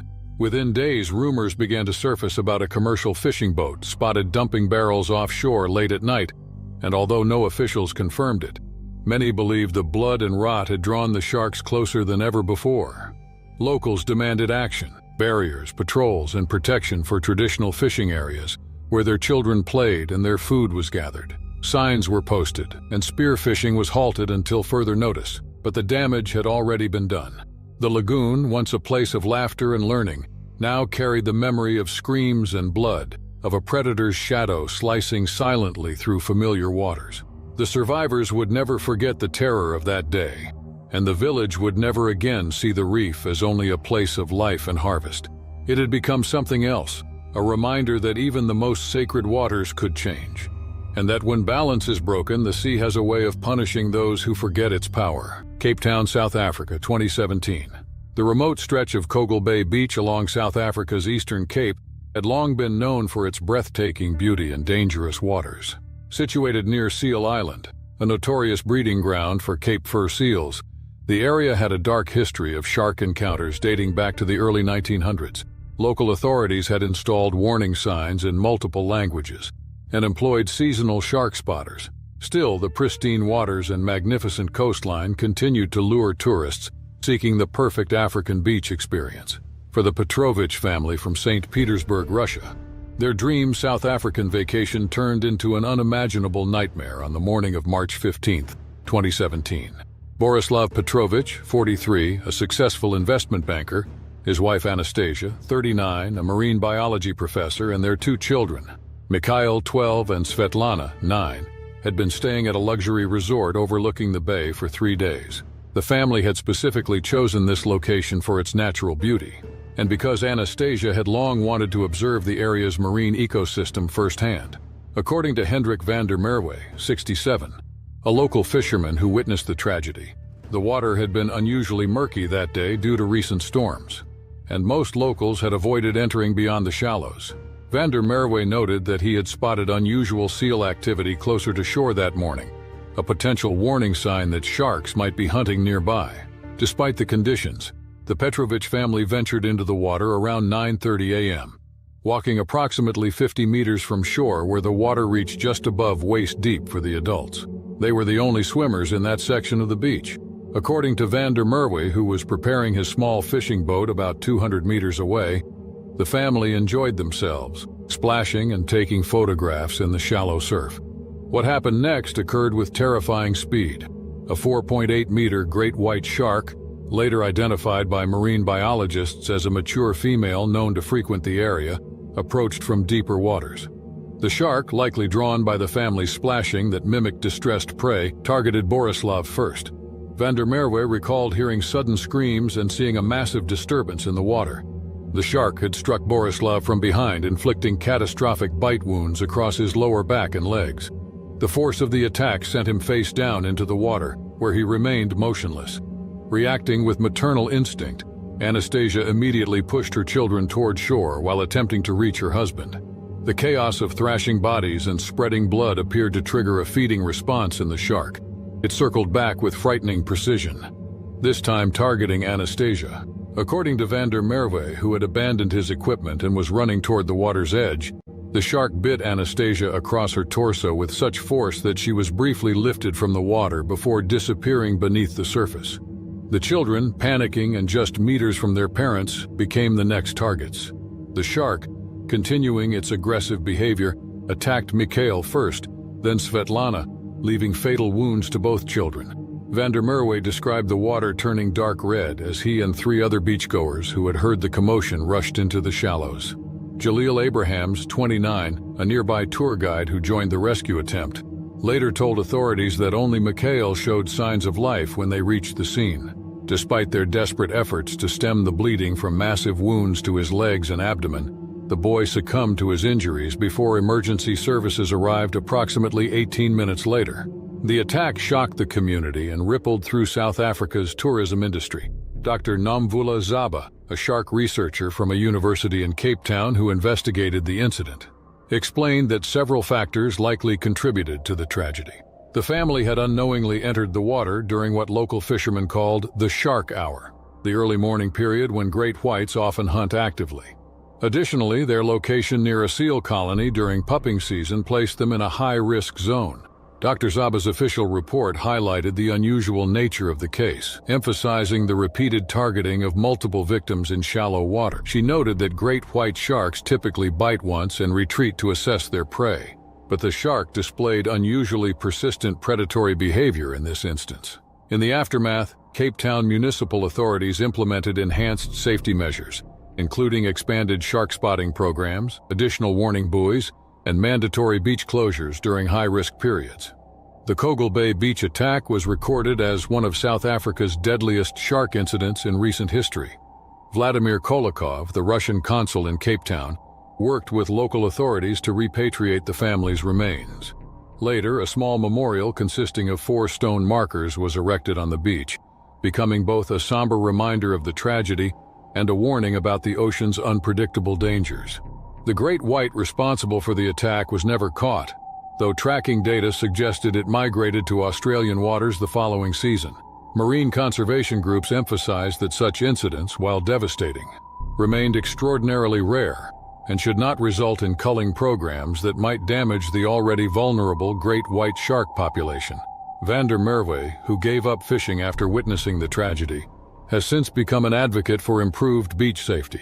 He frequently speaks to tourist groups about respecting ocean predators and understanding the warning signs of dangerous conditions. He often tells visitors that the sea gives life, but they must never forget that it can also take life instantly. The summer of 2021, the typically serene waters off Monterey Bay, California, became the stage for an extraordinary encounter between human ingenuity and nature's apex predator. With its diverse marine ecosystem supported by the nutrient-rich California Current, the California coastline has long attracted wildlife enthusiasts and researchers. This particular stretch of shoreline had witnessed increasingly great white shark activity over the preceding decade, primarily due to the growing seal and sea lion populations that thrived in the protected marine sanctuaries, established in the late 1990s. Lisa Harper, a 34-year-old environmental journalist for the prestigious Pacific Conservation Quarterly, had built her reputation on immersive reporting that brought readers face-to-face with the wonders and challenges of marine ecosystems. With 3 international awards for environmental journalism, Harper approached each assignment with meticulous preparation and a deep respect for the natural world she documented. On July 17th, Harper embarked on what should have been a routine kayaking expedition to gather footage for her upcoming feature on kelp forest restoration. And the morning had begun with perfect conditions. Minimal wind, clear visibility, and a gentle swell that made paddling her specialized carbon fiber kayak almost effortless. The vessel, painted a distinctive coral orange for high visibility, was equipped with underwater cameras mounted on extendable booms for capturing marine life without disrupting natural behaviors. Harper had paddled approximately 2 miles offshore, well beyond the kelp beds that fringed the coastline. The water depth had increased to nearly 80 feet, and the seafloor's features were visible through her polarized glasses. According to her later account, she had just activated her underwater recording equipment when she felt an unusual vibration transmitted through the kayak's hull. The first indication of danger came not as a dramatic fin slicing through the water, but as a massive shadow materializing beneath her craft. With her extensive experience documenting marine life, Harper immediately recognized the distinctive torpedo-shaped silhouette of a great white shark. Initial estimates based on her footage later confirmed the animal measured approximately 16 feet in length, well above the average size for the species in this region. The shark circled beneath Harper's kayak for several minutes, exhibiting what marine biologists would later describe as investigatory behavior. Maintaining remarkable composure, Harper continued filming the encounter while slowly preparing to withdraw. As a precautionary measure, she activated her emergency GPS beacon and radioed her shore contact to report the shark's presence. The situation escalated without warning. After completing several wide circles around the kayak, the shark suddenly changed its approach angle and accelerated directly toward the craft. The first impact struck the kayak's port side with tremendous force, nearly capsizing it. Harper managed to stabilize the vessel using her paddle, but the shark quickly circled back for a second approach. The second ram struck the kayak's underside, launching it partially out of the water and throwing Harper sideways. As she struggled to regain her position, the shark executed a third, more powerful strike that flipped the kayak completely, plunging Harper into the water barely 10 feet from the circling predator. Finding herself in the water with a great white shark actively investigating her kayak, Harper later reported that her training instantly overrode her panic. Rather than attempting to swim, which might trigger the shark's predatory instinct, she immediately grabbed her kayak paddle, which had fortuitously remained within reach.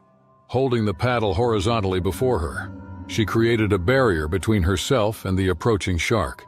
The great white made its first direct approach toward Harper with terrifying speed. Using the paddle as a defensive tool, she deflected the shark's snout away from her body. The impact force nearly wrenched the paddle from her grip, but she maintained her hold. For the next several minutes, a bizarre duel ensued as the shark circled and approached repeatedly, each time meeting the obstacle of the paddle. During one particularly close pass, the shark's sandpaper-like skin scraped against Harper's exposed legs, removing layers of skin in what divers call shark burn.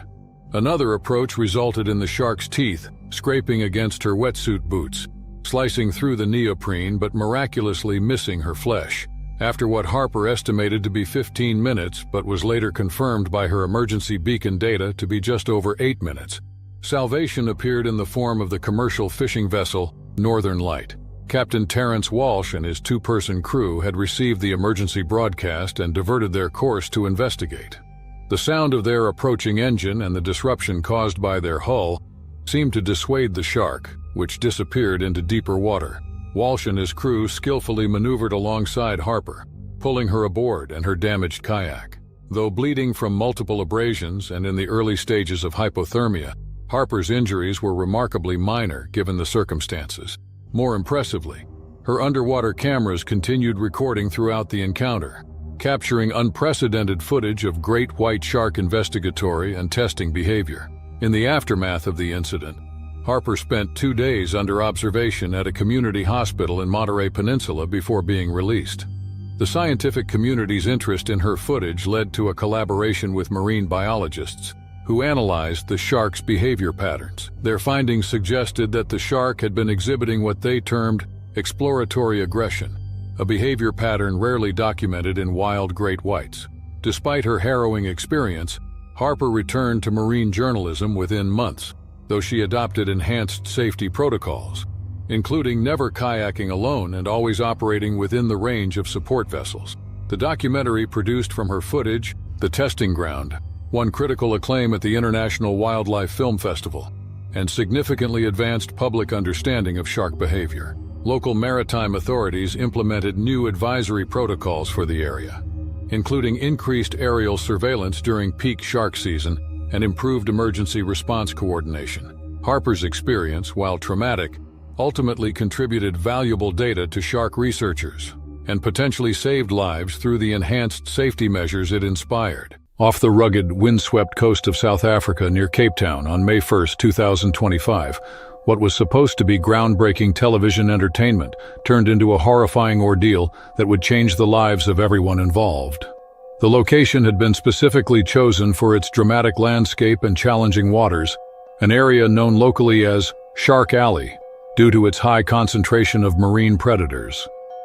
For decades, this stretch of coastline had attracted thrill-seekers and researchers alike, drawn by the notorious presence of great white sharks that patrolled these waters in search of the local seal colonies.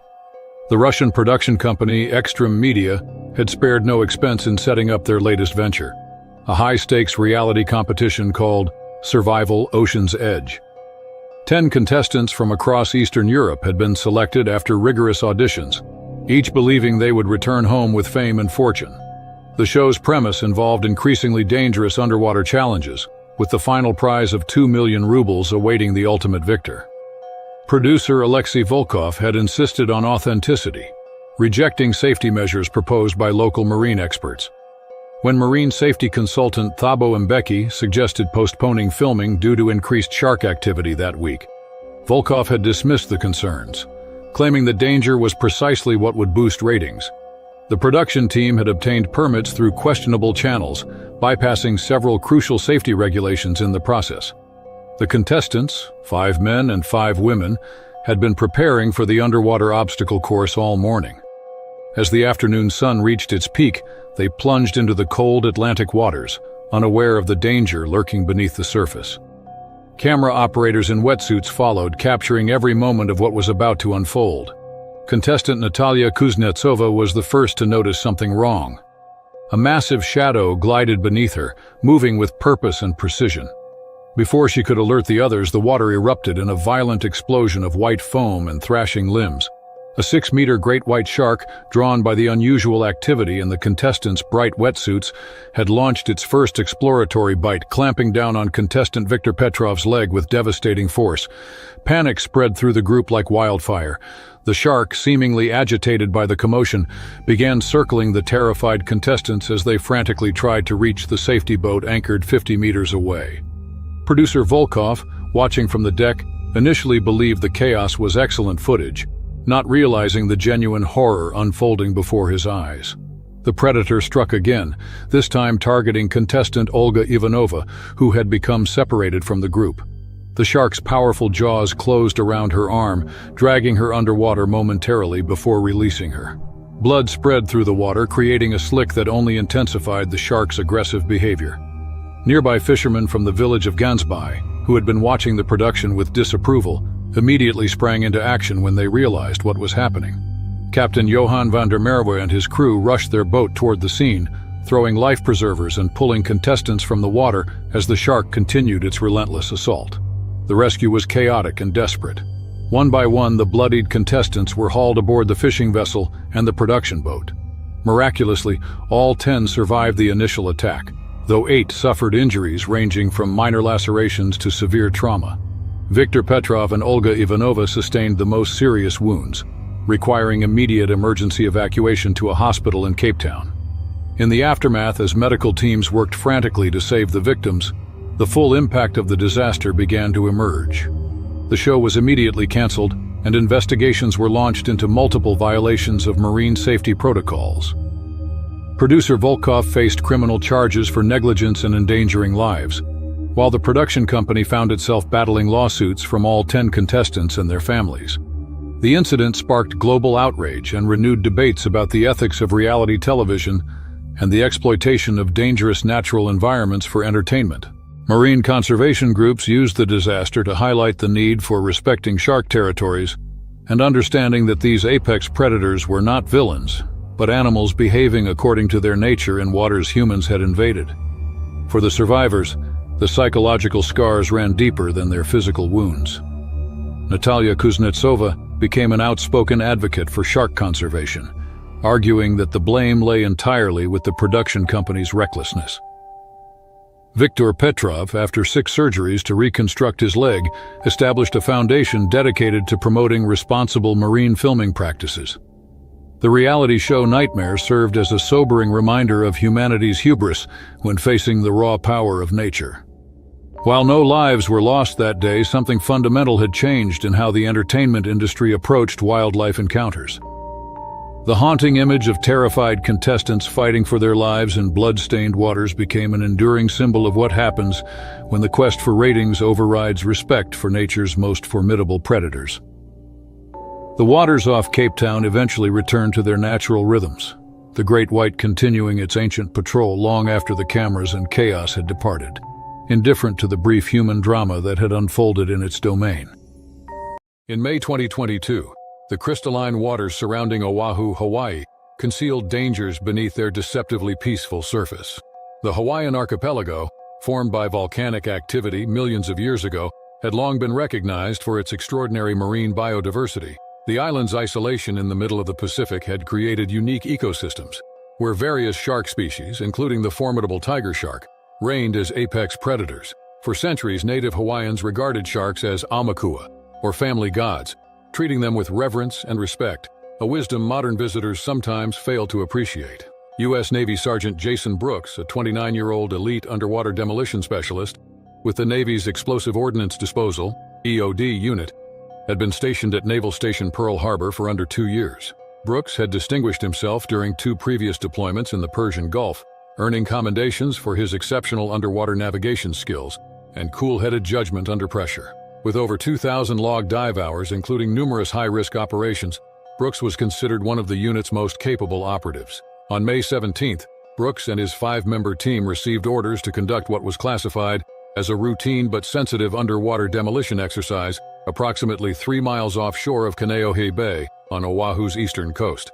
The operation involved locating, identifying, and safely neutralizing simulated underwater explosive devices placed along a secluded reef formation at depths ranging from 50 to 80 feet.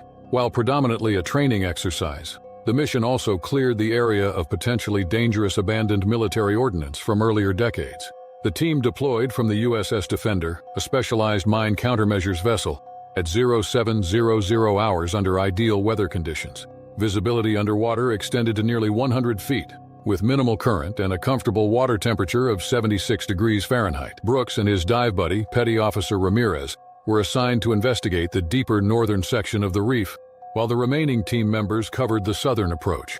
At approximately 0843 hours, Brooks descended to a depth of 65 feet near a dramatic underwater outcropping, where the reef dropped sharply into deeper water. According to the mission log later recovered from his diving computer, Brooks had just identified the first training device when Ramirez, positioned slightly above and behind him, noticed an unusually large shadow approaching from the blue water beyond the reef edge. Before either diver could react, a massive tiger shark, later estimated from video footage to be approximately 14 feet in length, charged directly at Brooks from his blind spot. Unlike sharks' typically cautious investigatory approaches, this attack was immediate and decisive. The shark clamped its powerful jaws around Brooks's right thigh and lower torso, its serrated teeth slicing through his reinforced tactical wetsuit. The initial bite generated tremendous force, dragging Brooks away from the reef and downward toward deeper water. The shark's characteristic head-shaking motion, evolved to tear chunks from prey, threatened to inflict catastrophic damage. Despite the sudden attack and the disorientation of being dragged, Brooks' extensive combat training activated. He later reported that his immediate thoughts focused not on panic but on implementing the shark defense protocols covered during his advanced dive training. Reaching for the tactical knife strapped to his left calf, Brooks executed a series of precisely targeted strikes against the shark's most sensitive areas. He directed his initial jabs toward the creature's eyes, following with strikes to the gill areas known to be highly sensitive and typically cause sharks to release their grip. The shark maintained its hold momentarily before the pain stimulus triggered it to release Brooks and circle away, giving him a critical window for escape. Witnessing the attack, Ramirez immediately activated the team's emergency protocols and rushed to assist his teammate. The remaining divers, alerted by the emergency signal, converged on the location within 90 seconds. Chief Petty Officer Wilkinson established a defensive perimeter, while Petty Officers Chen and DeMarco secured Brooks for emergency ascent. Lieutenant Commander Okafor, the team leader, coordinated the extraction while maintaining vigilance for the shark's potential return. The team executed a controlled emergency ascent, carefully monitoring Brooks' condition to prevent additional complications from rapid decompression. The USS Defender's medical team stood ready as Brooks was brought aboard, where emergency medical protocols were immediately implemented. A medical evacuation helicopter was dispatched from Tripler Army Medical Center, arriving within 15 minutes to airlift Brooks to advanced trauma care. Medical assessment revealed that Brooks had sustained multiple deep lacerations to his right thigh, hip, and lower abdomen. Several wounds penetrated to the muscle layer, with one particularly severe laceration coming dangerously close to his femoral artery. Had the shark's teeth found this major blood vessel, the outcome would likely have been fatal despite his team's rapid response. Additionally, Brooks suffered 4 broken ribs and significant soft tissue damage from the crushing pressure of the shark's jaws. Surgery lasted nearly 7 hours as medical teams worked to repair damaged muscle tissue, close multiple wound tracks, and address secondary injuries. Remarkably, no major organs had been severely damaged, and all critical blood vessels remained intact, a circumstance the attending surgeon described as extraordinarily fortunate. Brooks' recovery required 3 months of intensive rehabilitation at a military medical center, where he underwent specialized physical therapy to restore function to his damaged leg muscles. Psychological evaluation revealed minimal signs of post-traumatic stress, which specialists attributed to Brooks' exceptional mental resilience and the comprehensive nature of his training. Marine biologists who reviewed footage from the team's underwater cameras noted several unusual aspects of the incident. Tiger sharks typically exhibit investigatory behavior before attacking, often circling potential prey multiple times. This attack's immediate and directed nature suggested territorial defense, or the shark misidentifying Brooks as natural prey due to his position near the reef edge, where tiger sharks commonly hunt. In a demonstration of remarkable dedication, Brooks returned to active duty 6 months after the incident, though he was temporarily restricted from solo diving operations. His first-hand account of effective defensive techniques was incorporated into the Navy's underwater threat response training, potentially benefiting future divers facing similar situations. The incident led to revised operational protocols for Navy diving operations in known shark territories, including enhanced pre-dive aerial surveillance, improved shark detection equipment, and modified team configurations to ensure continuous 360-degree monitoring.